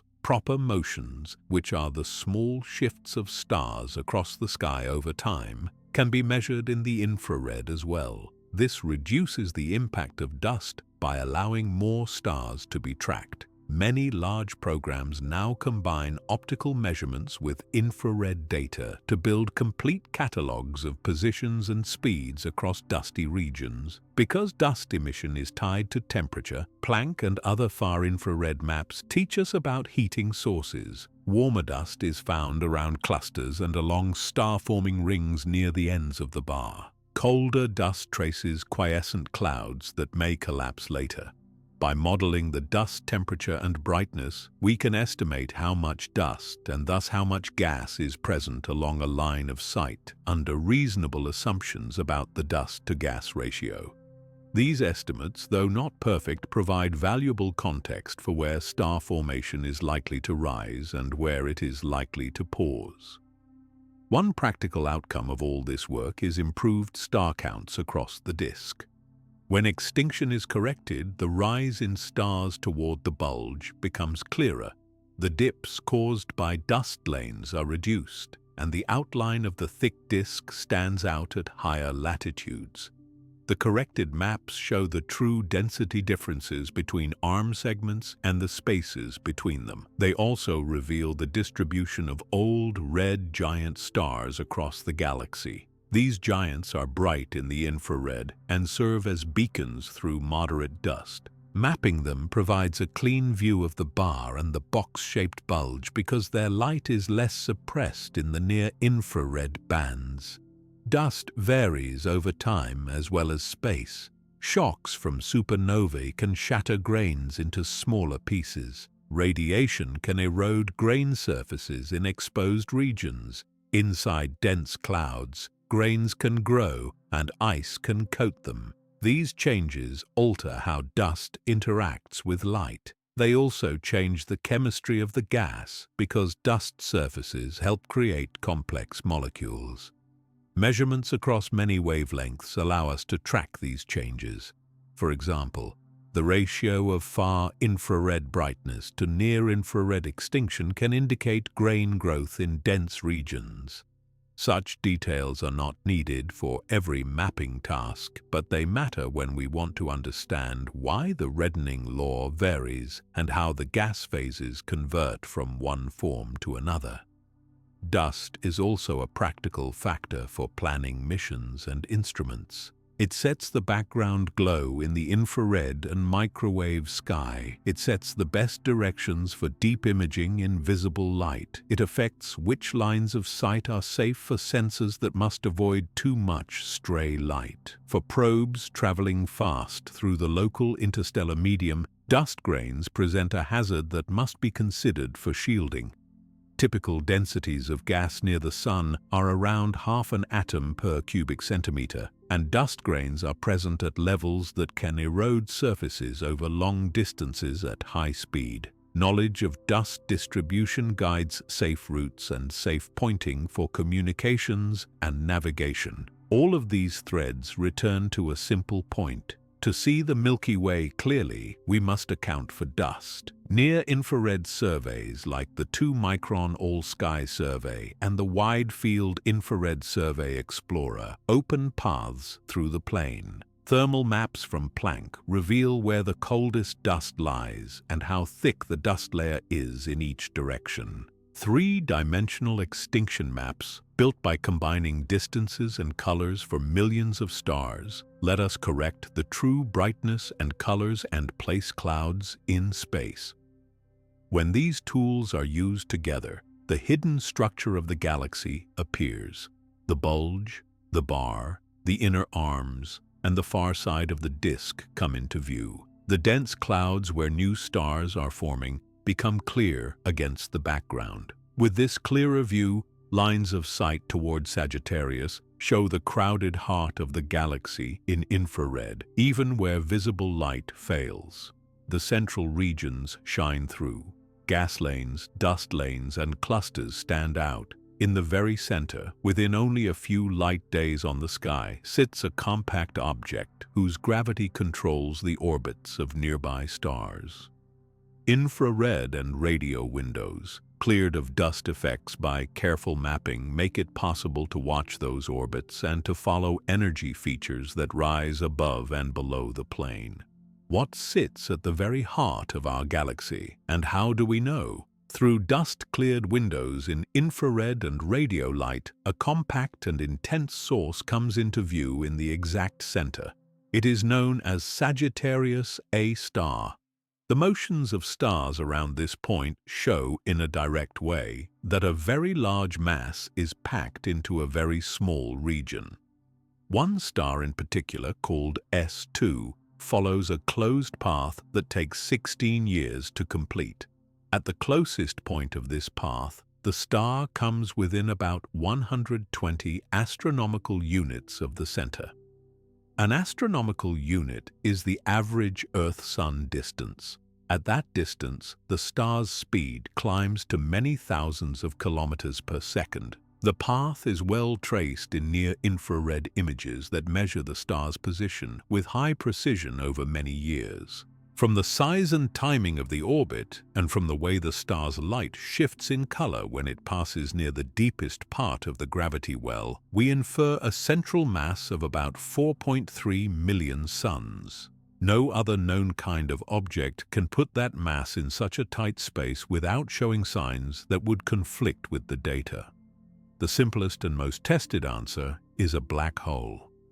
This conclusion rests on several layers of observation.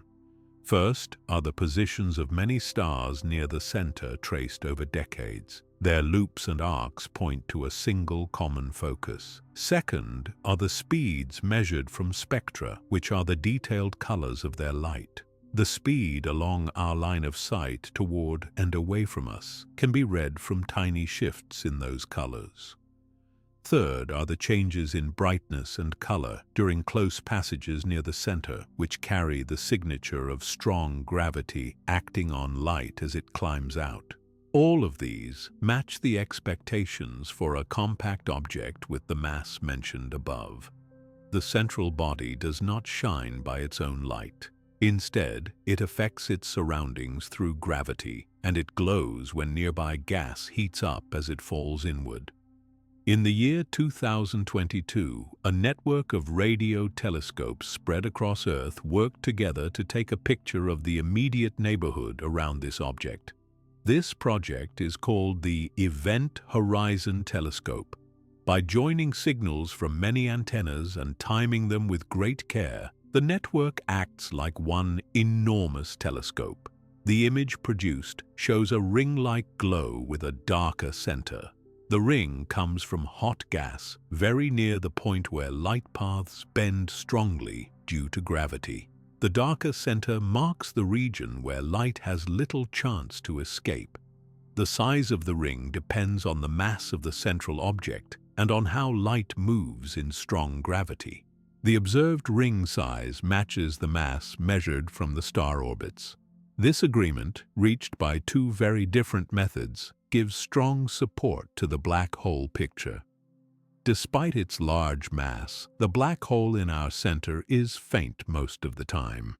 In infrared and X-ray light, observers see brief flares that last from minutes to hours. These flares show that small amounts of gas sometimes fall very close to the black hole and heat up. Most of the time, however, very little gas reaches the last steps of the fall. Gas that approaches can be blown away by heat and magnetic effects before it crosses the point of no return. This low feeding rate is consistent with the modest overall brightness from the center. It also means that the black hole grows only very slowly at present. The region around the black hole is crowded and complex. Within a few light years, there are many stars on fast paths. Some are young and massive. Their winds and radiation add energy to the local gas.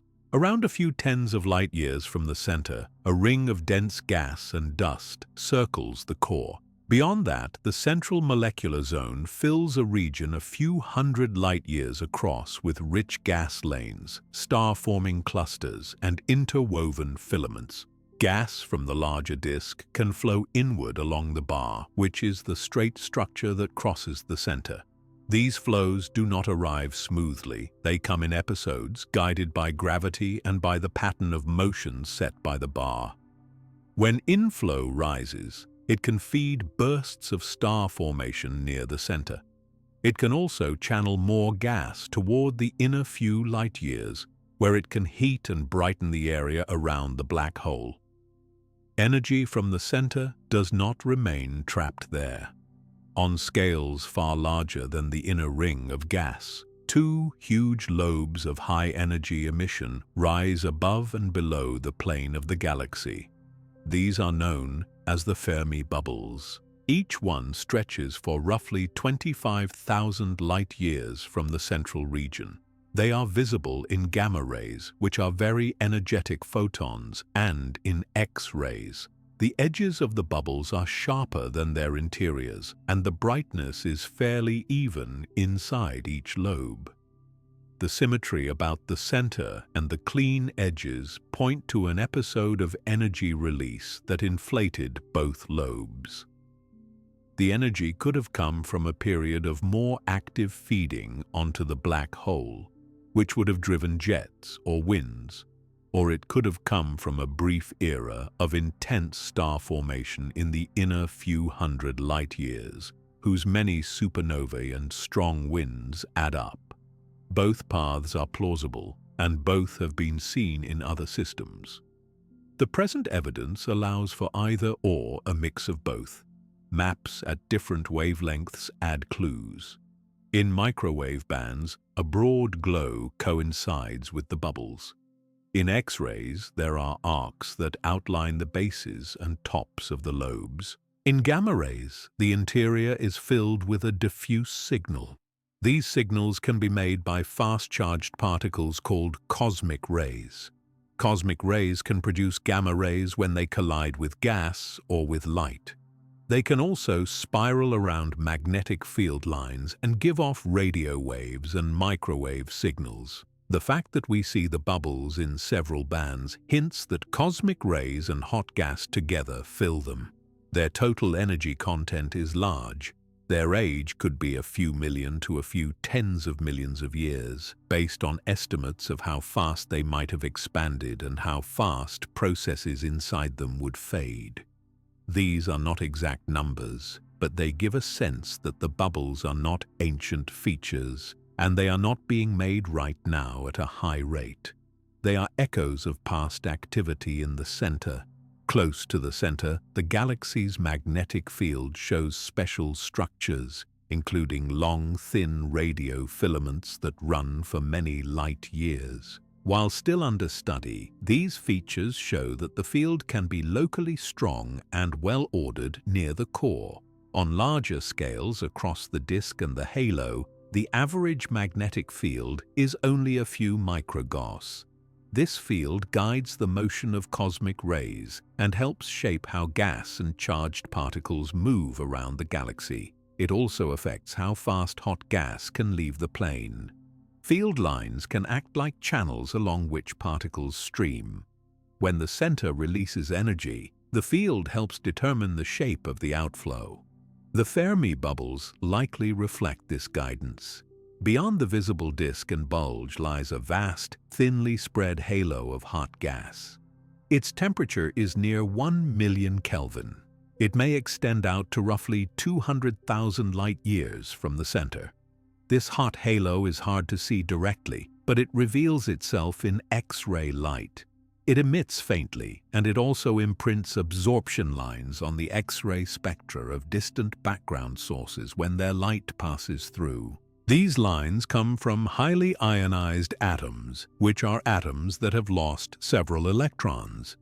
The mass in this hot halo may be similar to the mass locked up in all the stars of the disk.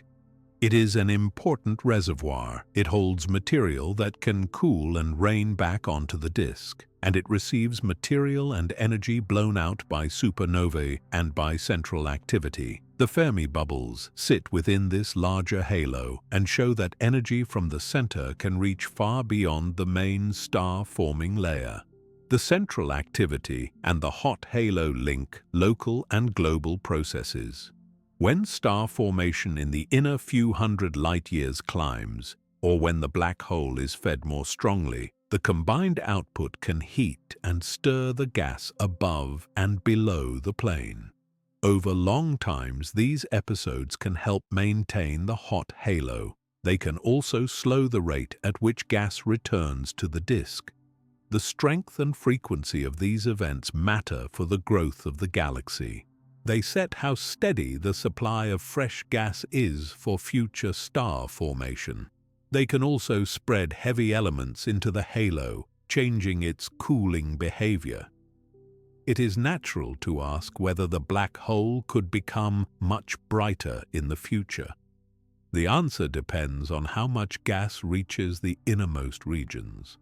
The bar can funnel gas inward, but much of it stalls in rings and lanes well outside the last light minute of space around the hole.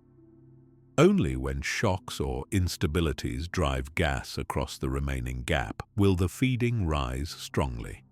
If such a phase occurs, the central source would brighten in X-rays and radio. It might drive a faster wind or even a pair of narrow jets. The galaxy has likely seen phases like this in the past. The Fermi bubbles could be the mark of one. Today, we see a quiet phase with brief flares that end quickly. The overall brightness is low, and the local star formation in the central molecular zone provides much of the observed energy in infrared light. The bar, which stretches for about 16,000 light-years, remains central to this story. It sets the lanes along which gas flows toward the inner few thousand light-years. Where these lanes intersect or curve, gas piles up and often forms stars. In some cases, rings of star formation appear near the inner Lindblad resonances, which are radii where the pattern of rotation and the pattern speed of the bar line up in a specific way. While that term sounds technical, the underlying idea is simple. There are certain radii where orbital patterns make it easier for gas to gather. These gathering places serve as supply points for the inner region. They can feed both star clusters and, indirectly, the environment around the black hole. The center also hosts brief high-energy events that reveal matter in strong gravity.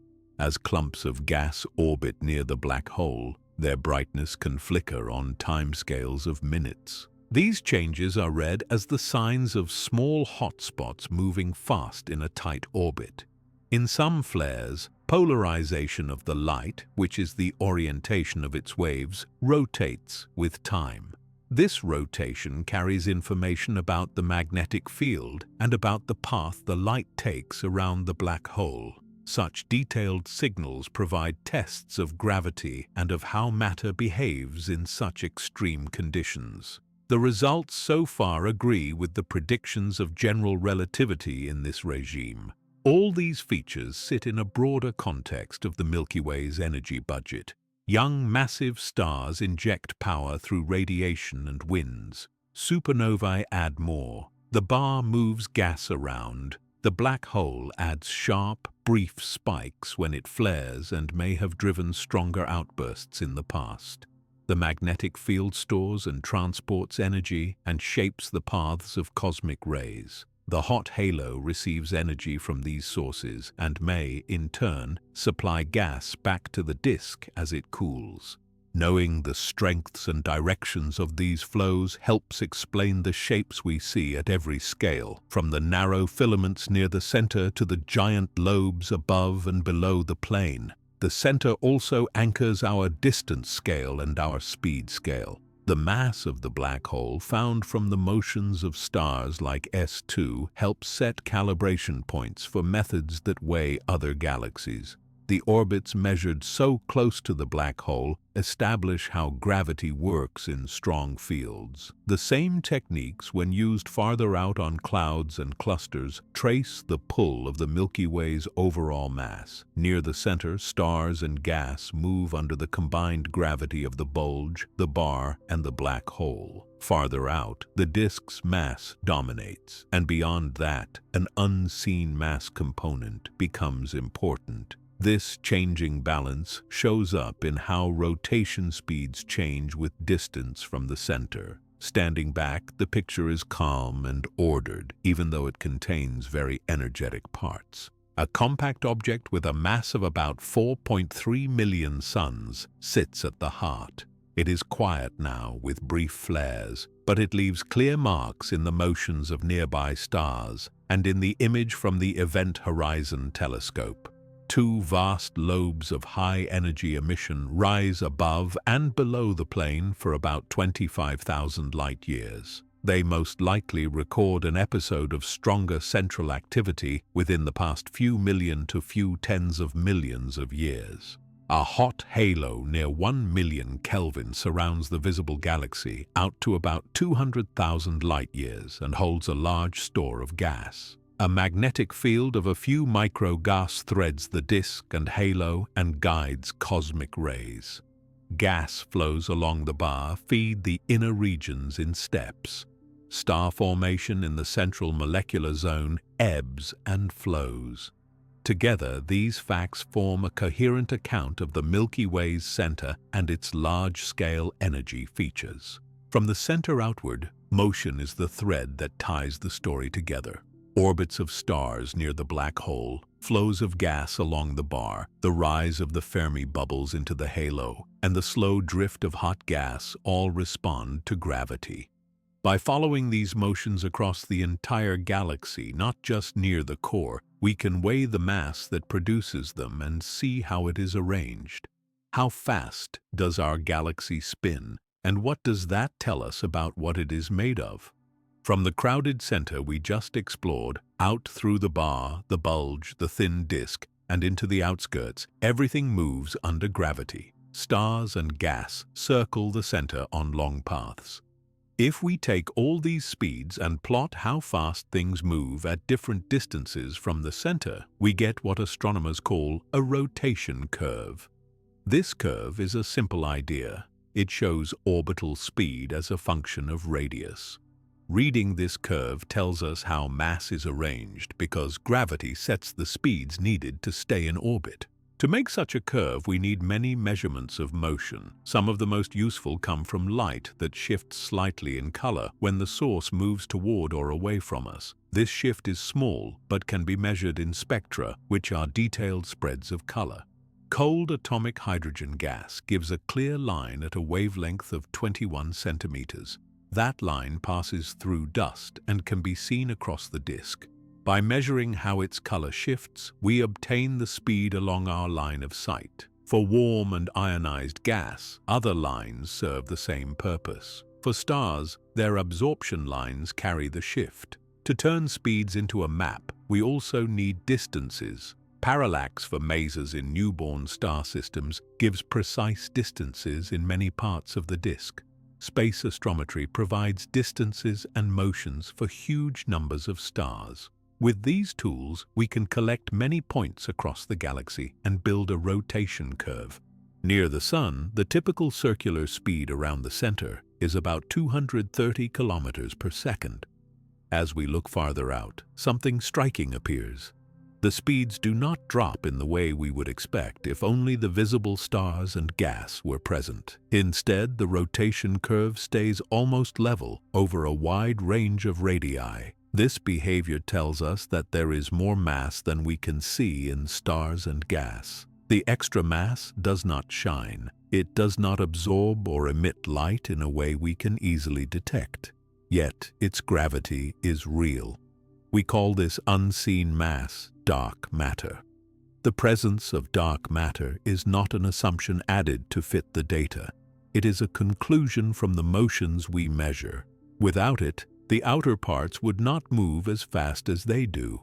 How much mass does the Milky Way hold in total? When we add up all the evidence, the answer falls between about 800 billion and about 1,600 billion times the Sun's mass. This range reflects real uncertainty. It depends on how far out we define the edge for mass counting, on how the dark matter density changes with radius, and on how we account for the pull of nearby companions.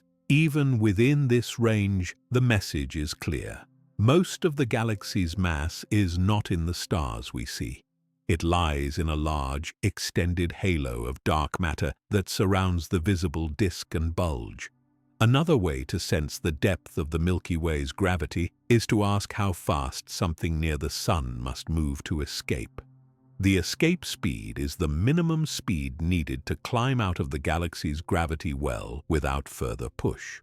By finding stars in our neighborhood that move very fast and by modeling their motions under gravity, we estimate a local escape speed of roughly 520 to 580 kilometers per second. The exact value depends on the total mass of the galaxy and its distribution. These high speeds are another sign that a large mass extends well beyond the region of bright stars. Building the rotation curve is not a single method applied everywhere.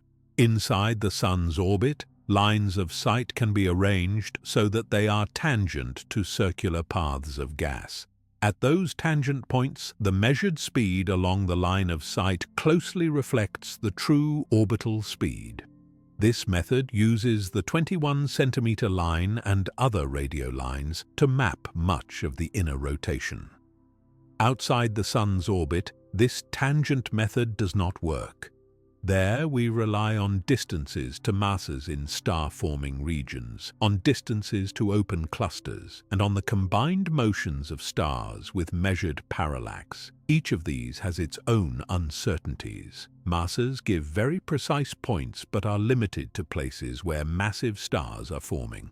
Star clusters and field stars with parallax fill in many more points, but their motions include random components and streaming tied to spiral arms and the bar. Careful modeling separates the average circular rotation from these non-circular motions. Non-circular motions do not spoil the broad picture, but they do add local wiggles to the curve. Gas that flows along a spiral arm can slow slightly and then speed up as it leaves the denser region. Stars that feel the pull of the bar near the center can deviate from perfect circular paths. The outer disk is warped, which tilts the plane and changes the projection of speeds along some lines of sight. By combining data across many directions and by using independent distance anchors, these effects can be kept under control in the analysis. The result that the rotation curve stays nearly flat over a wide span of radii is robust. The shape of the dark matter halo matters. If the halo were a perfect sphere with a simple density drop, it would make a specific pattern in the rotation curve and in the motions of stars above and below the plane. Observations suggest the halo is not exactly spherical. It may be slightly squashed or stretched. It may also be lopsided in the far outskirts. To test this, astronomers use long, thin structures called stellar streams. A stream forms when a small galaxy or a dense star cluster is pulled apart by gravity as it orbits the Milky Way. The stripped stars continue along related paths and draw a narrow trail across the sky. Because the trail is thin, it is sensitive to the shape of the gravity field it moves through. If the halo is squashed or has lumps, the stream will bend and spread in a way that reveals those features. One of the best-known streams comes from the Sagittarius dwarf galaxy, which is in the process of being torn apart. Its long arcs wrap around the Milky Way and cross the sky in several bands. The path and width of these arcs respond to the gravity they feel. Other streams, such as narrow ones thought to come from disrupted clusters, provide even finer probes. By fitting models of the Milky Way's mass to the observed paths of many streams, we can infer whether the halo is round or flattened and whether it contains substructures. The current results point to a halo that is close to, but not exactly, spherical. Some studies find mild flattening, others find different shapes at different radii. The differences reflect both real structure and limits in current data. An important actor in the outer mass balance is a large nearby companion, the Large Magellanic Cloud. This neighbor holds a significant amount of mass and moves quickly around the Milky Way. Its pull can tug on the outskirts of our dark halo and can create a wake. It can also shift the apparent center of mass of the outer halo relative to the inner parts. If we ignore this effect, we can misread the paths of streams and the motions of distant satellites. When the pull of the Large Magellanic Cloud is included, the inferred mass and shape of the Milky Way's halo change in a consistent direction. The outer halo may be moving slightly in response to the companion, and this motion needs to be part of any accurate model. Closer to the plane, the vertical motions of stars give another handle on local mass. Stars above and below the midplane oscillate in the vertical direction as they orbit. The amplitude and speed of this motion depend on how much mass lies in the disk and in the halo near the Sun. By measuring many stars with precise positions, proper motions, and line-of-sight speeds, we can solve for the average density near the plane. The result includes the known contribution from stars and gas and an extra piece that points to local dark matter. This approach is complementary to the rotation curve and supports the same overall picture. Cold gas in the outer disk is a valuable tracer. The 21-centimeter line maps hydrogen farther out than most bright stars can be used. In those regions, the rotation remains close to the speed near the Sun. There is no sharp drop in speed out to large radii.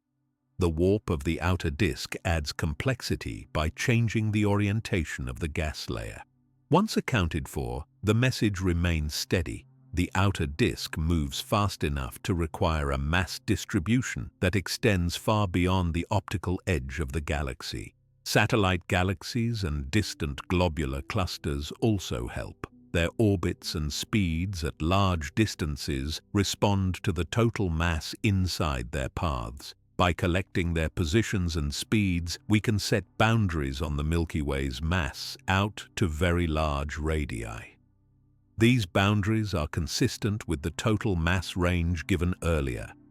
They also remind us that the galaxy does not live in isolation. Interactions with satellites, both large and small, leave marks on the halo and the disk. Those marks include streams, ripples in the stellar motions near the Sun, and the warp of the outer disk. The same interactions also help build up the halo over time by depositing stars and dark matter from captured systems. Dark matter is not identified by its light, so it is natural to ask what else could explain the motions. Many tests across different scales have checked for alternatives that change the laws of gravity.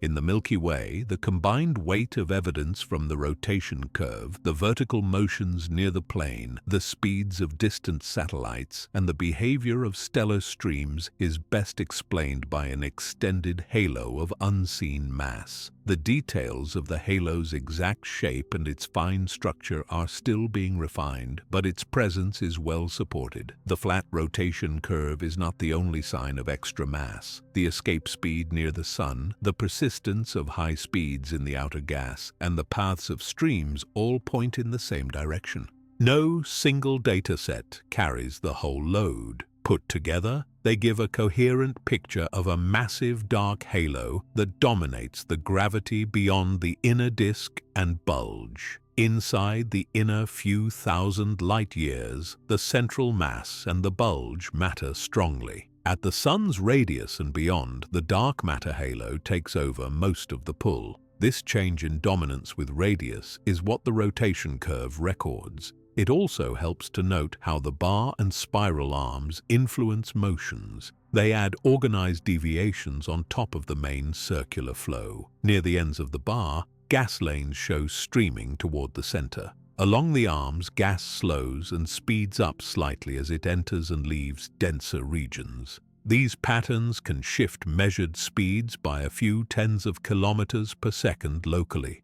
Accounting for them reduces scatter in the rotation curve and sharpens our view of the underlying mass field. This is one reason distance anchors to mesas in star-forming regions are so valuable. They tie arm segments to precise three-dimensional positions, which helps separate streaming from true circular motion. In the outskirts, the dark halo is not perfectly smooth. Small lumps of dark matter, too light to host many stars, may drift through the halo. When such a lump crosses a stellar stream, it can bend or heat the stream, creating gaps or kinks. Searching for these scars is another way to probe the fine structure of the halo. A few candidate gaps have been reported. The work is ongoing and needs careful checks because other processes can also make gaps. Even the warp and the overall motion of the halo under the pull of the Large Magellanic Cloud can change stream shapes. As data improve, these tests will gain strength. All these motion-based tools share a need for accurate distances and precise speeds. Space astrometry delivers positions and motions for huge numbers of stars. Large spectroscopic programs add line-of-sight speeds. Radio arrays give massive parallaxes to star-forming regions and gas motions at high precision. Combined with maps of cold gas in the 21-centimeter line, they produce a detailed, multi-layered picture of how the Milky Way rotates. From that picture, the dark matter halo and the total mass emerge naturally. This picture also leads to a broader question.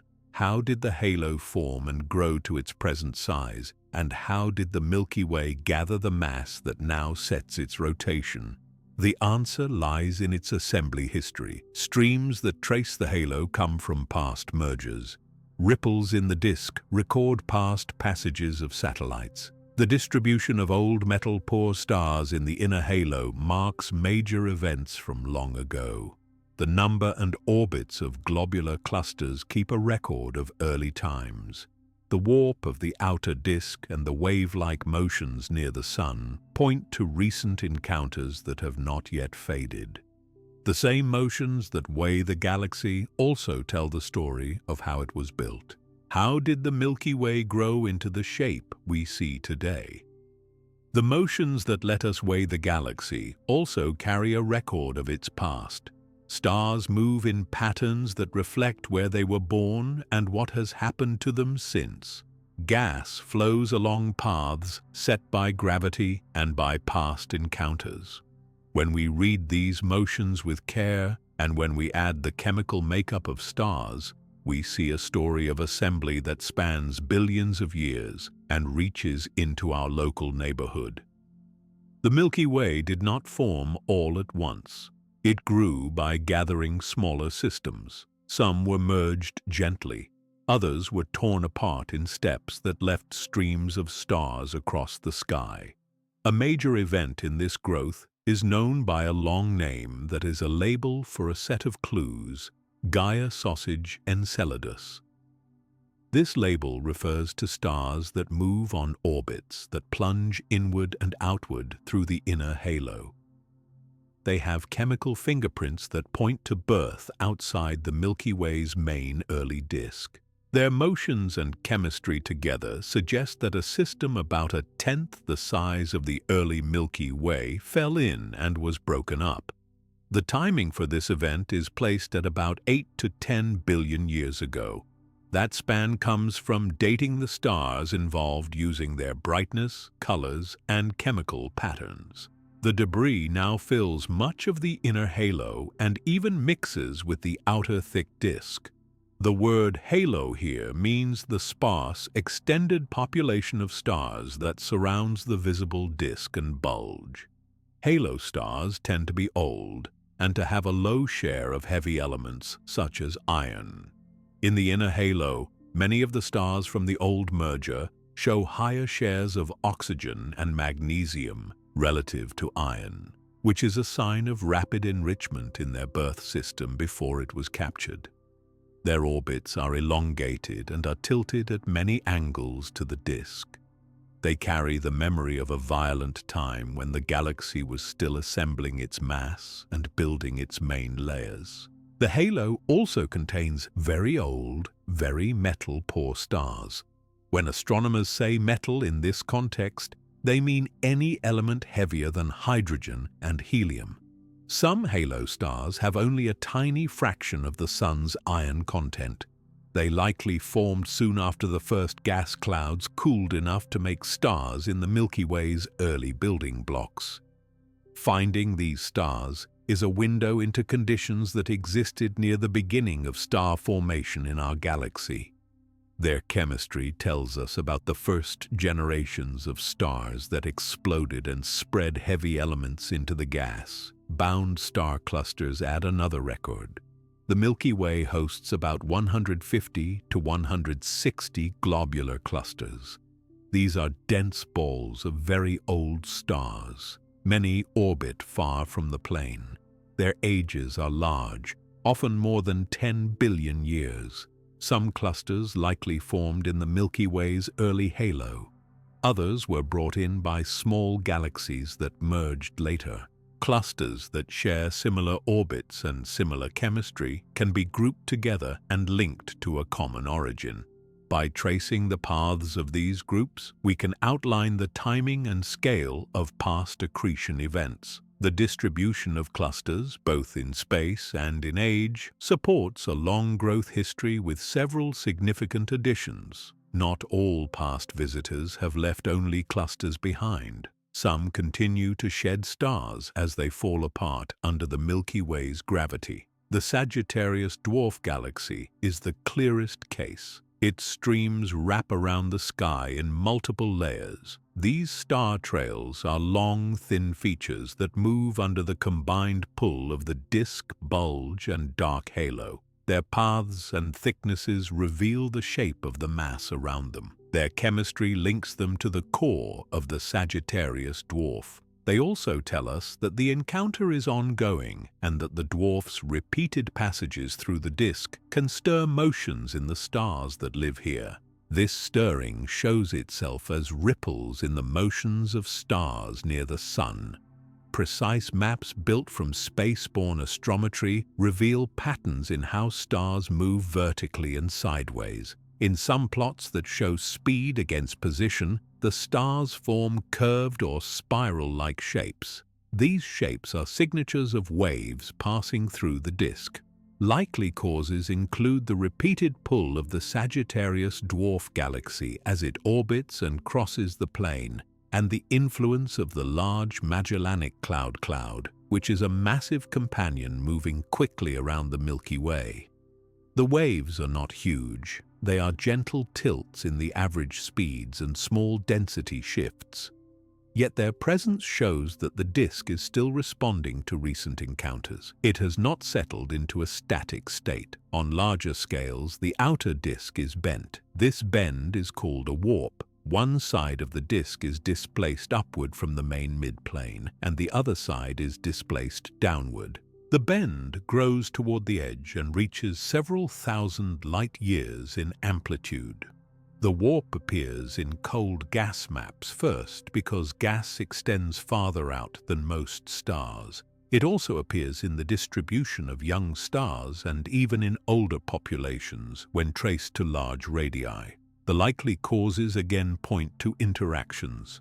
The combined pull of the Large Magellanic Cloud and the Sagittarius dwarf galaxy, along with the shape of the dark matter halo, can twist the disk over long times. The warp's changing angle with radius encodes details of these pulls. These disturbances are not just pretty features. They affect how gas flows and how new stars form.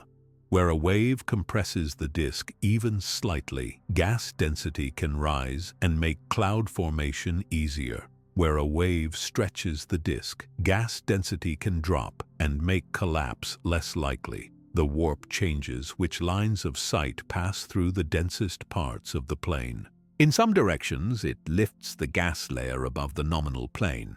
In others, it lowers it.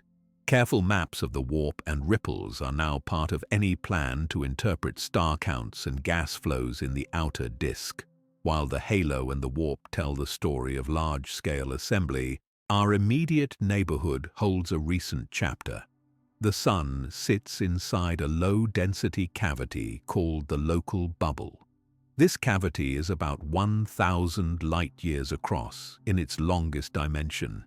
It is filled with warmer, thinner gas than the average near the plane. Its walls are traced by dust and cold gas that form a rough shell.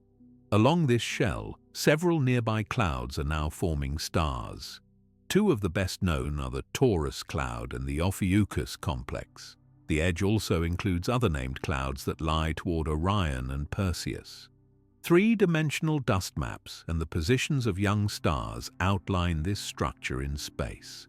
How did the local bubble form? Evidence points to many supernova explosions over the past 10 to 20 million years in the region around the Sun. Groups of massive stars that formed slightly before the Sun's current neighbors likely produced these explosions. Each supernova sent a shockwave outward. Over time, the shocks overlapped and cleared out gas in the center while piling it up at the edges. As the shell grew and cooled, it became a good site for new star formation. In this way, past energy input helped set the stage for current star birth along the boundary. The timing of the most recent nearby explosions matches the ages of some of the youngest stars we see on the shell. The local bubble sits within the larger structure of the Orion Arm, which is the small spiral feature that hosts our solar system. Gas flows along this spur, bring fresh material to the shell. Energy from the young stars along the shell maintains some level of motion and heat. The cavity is not static. It opens and connects to other nearby cavities, forming a network of low-density tunnels in the local interstellar medium. When we look at maps of X-ray emission and of far ultraviolet glow, we see signs of these cavities and their edges. The detailed shape is an active subject of study, with improvements driven by better distances to stars and better three-dimensional dust maps. Our Sun moves through this environment on a large path around the galaxy. One full orbit takes roughly 230 million years. During this long trip, the Sun also bobs up and down through the disk. The up and down motion has a period shorter than the full orbital time. It carries the solar system above and below the mid-plane by a few dozen light-years. These motions change the background radiation and gas density that the solar system experiences on very long timescales.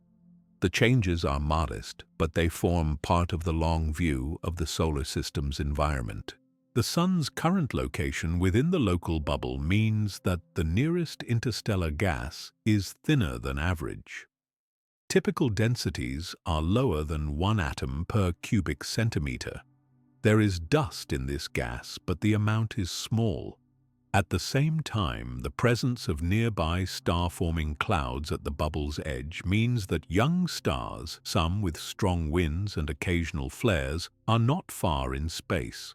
This mix of a clear central cavity and active edges is favorable for studying how star formation begins and how feedback shapes clouds, because we are close enough to resolve fine structures in those clouds. It also matters for high-speed probes and for radio communications, because dust and gas densities along any path set the amount of drag and noise those signals and craft will face. Connecting these local facts to the larger history is straightforward. The same processes that built the halo and set the warp also stirred the disk near the Sun. Past passages of the Sagittarius dwarf galaxy likely sent waves through the solar neighborhood.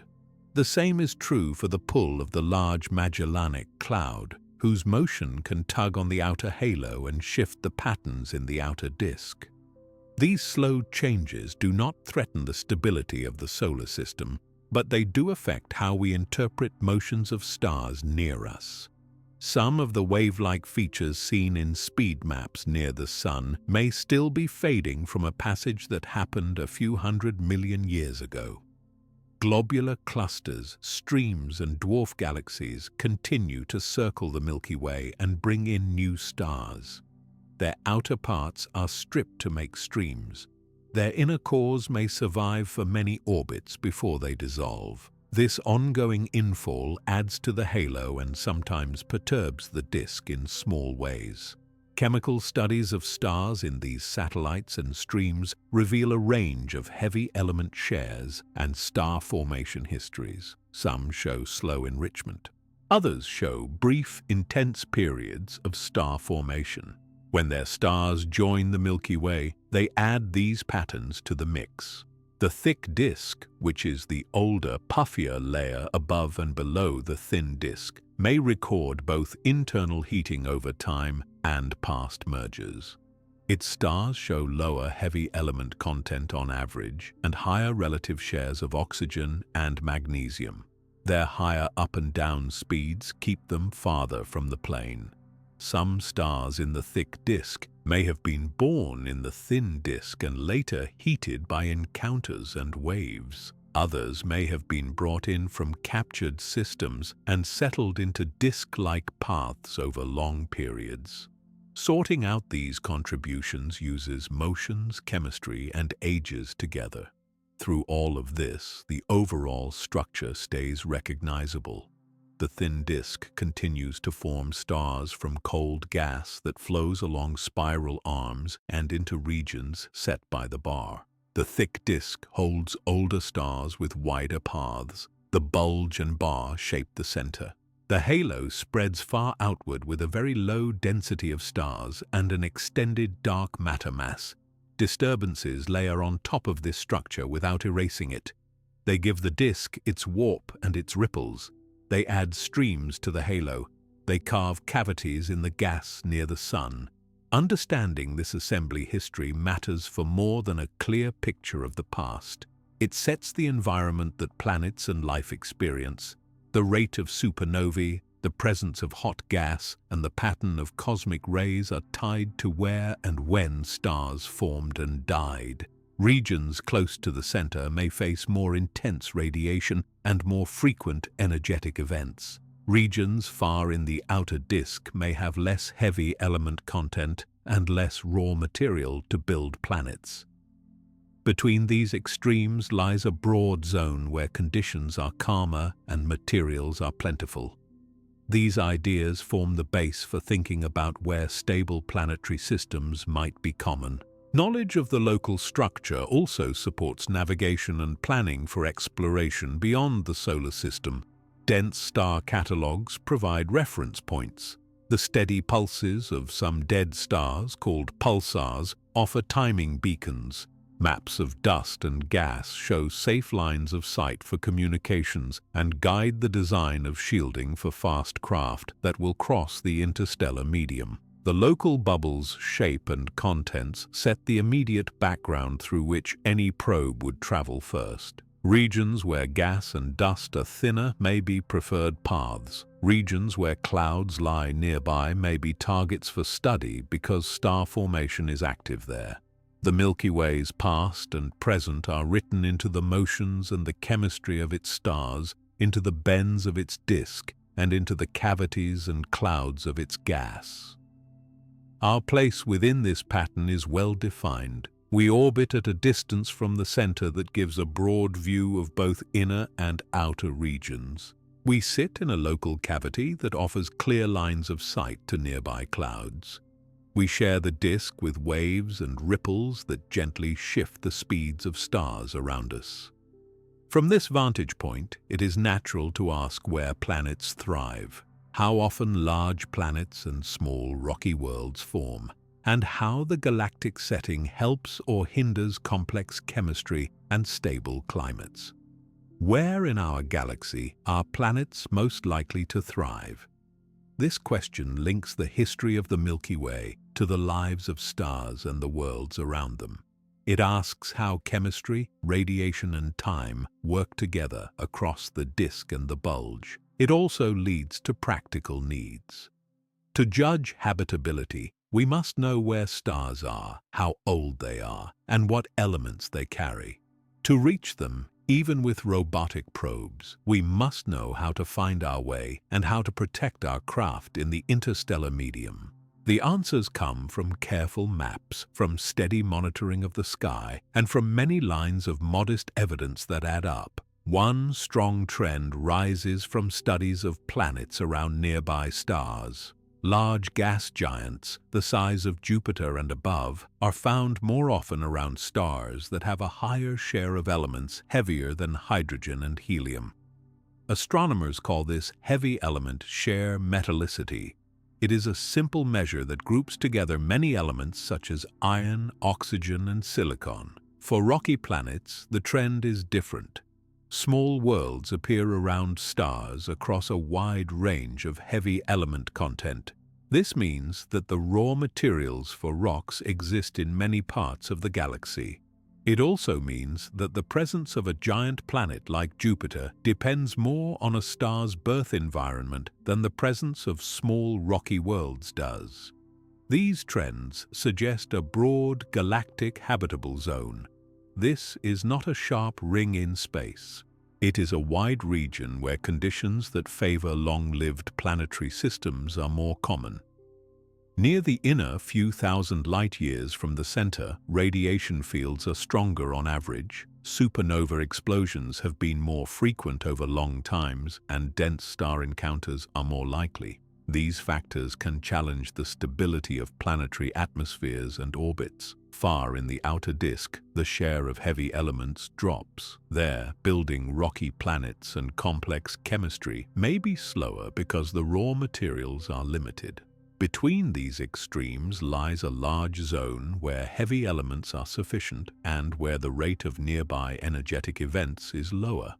The exact boundaries of this zone are not fixed. They depend on how we weigh each factor and on how local conditions vary with time. The chemical gradients in the disk help refine this view. In the disk, the share of heavy elements such as iron tends to fall by a few tens of % for each 10,000 light-years you move outward from the center. Stars in the thick disk show lower heavy element content and higher relative amounts of oxygen and magnesium, which point to early rapid enrichment.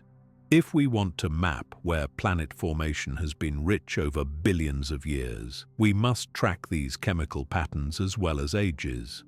Large programs that split starlight into many colors do this at scale. They provide chemical fingerprints for millions of stars. Combined with distances and motions, they reveal where in the disk the conditions for planet building have been strongest and for how long. Radiation and explosions matter in a different way. They set part of the risk to life on the surface of a planet. Cosmic rays, ultraviolet light, and X-rays are higher near large clusters of young, massive stars and in the inner few thousand light-years. Supernova rates also rise in zones with strong star formation. These patterns shift over time as arms rotate and as gas flows along the bar. The local bubble around the Sun, shaped by many supernova over the past 10 to 20 million years, reminds us that explosions leave lasting marks on the interstellar medium. Such events can strip some atmospheres or change their chemistry. The broad habitable zone idea does not ignore these risks. It balances them with the need for metals to build rocky bodies, moons, and the internal heat sources that support a planet's long-term activity. Finding planets across this span of conditions depends on accurate maps and steady observations. Space astrometry gives positions, parallax, and motions for more than 1 billion stars. Parallax is the tiny yearly shift in a star's apparent position as Earth moves around the Sun. From parallax, we obtain distance. Distance lets us calculate true luminosity, which is the actual power a star emits. Knowing luminosity and temperature, We can identify stars similar to the Sun and stars that are cooler or hotter. Each type has a different range where a planet could have liquid water on its surface, given a suitable atmosphere. With distances in hand, we can also correct for dust extinction more reliably because we can compare stars of the same type at different distances along the same line of sight. Spectra add the chemistry and the line of sight speed. When we split starlight into fine colors, we can measure the heavy element content and identify features that mark surface gravity and temperature. These tell us whether a star is a dwarf, a subgiant, or a giant. Dwarfs are the best targets for planet searches, since giants have evolved and their early planetary systems may have changed dramatically. Large spectroscopic surveys now provide this information for tens of millions of stars. With precise positions, distances, motions, and chemistry, we can choose target lists for planet searches that sample all parts of the galaxy: inner arms, outer disk, thick disk, and bulge. Variable stars provide a distance ladder to regions where parallax is small. Cepheids and RR Lyrae are two classes of stars that brighten and fade in a steady rhythm. For Cepheids, the period relates to the true luminosity. For RR Lyrae, the period and color give a similar clue. By measuring the period and the apparent brightness, and by correcting for dust, we get distances to these stars and to the structures that host them. In the disk, young Cepheids trace arm segments. In the bulge and halo, RR Lyrae trace older populations. These markers help us place surveys of planets in context because they tell us how far we are looking and what kind of environment we are probing. Some types of planet searches work best in the direction of the bulge. One method uses a subtle effect of gravity called microlensing. When a star passes in front of another star, its gravity can bend and briefly magnify the light of the background star.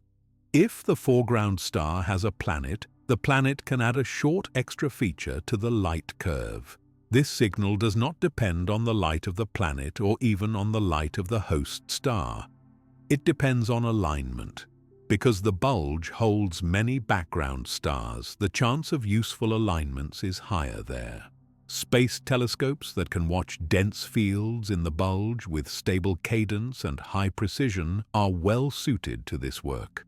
A new generation of facilities is set to sharpen our maps and expand these searches. The Vera C. Rubin Observatory will scan the sky repeatedly with a wide field of view. It will build a time series for billions of sources. This means we will detect many more variable stars, measure motions for countless faint stars in nearby streams and small galaxies, and spot transients across the disk and halo. The system's depth and cadence will reveal dwarf galaxies around the Milky Way that are too faint to see now. These satellites test the fine structure of the dark matter halo and help correct the outer gravity field that shapes the paths of streams.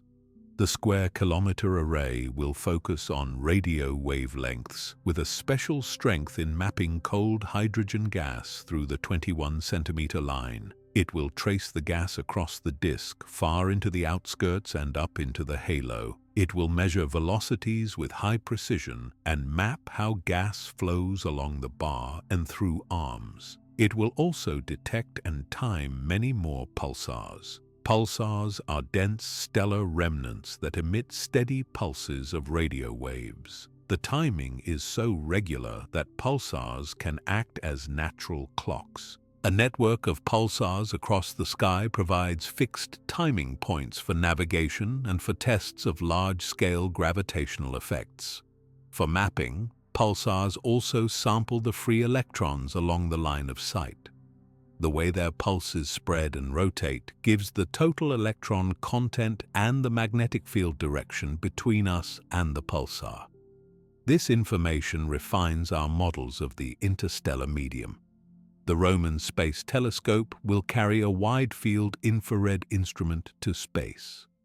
Its stable platform and sharp images in the infrared will serve two main goals relevant here: First, it will conduct a micro-lensing survey toward the bulge to discover planets from masses similar to Earth up to large gas giants, including those far from their host stars. This will fill a gap in current samples which favor planets close to their stars. Second, it will build deep infrared maps of the dusty plain.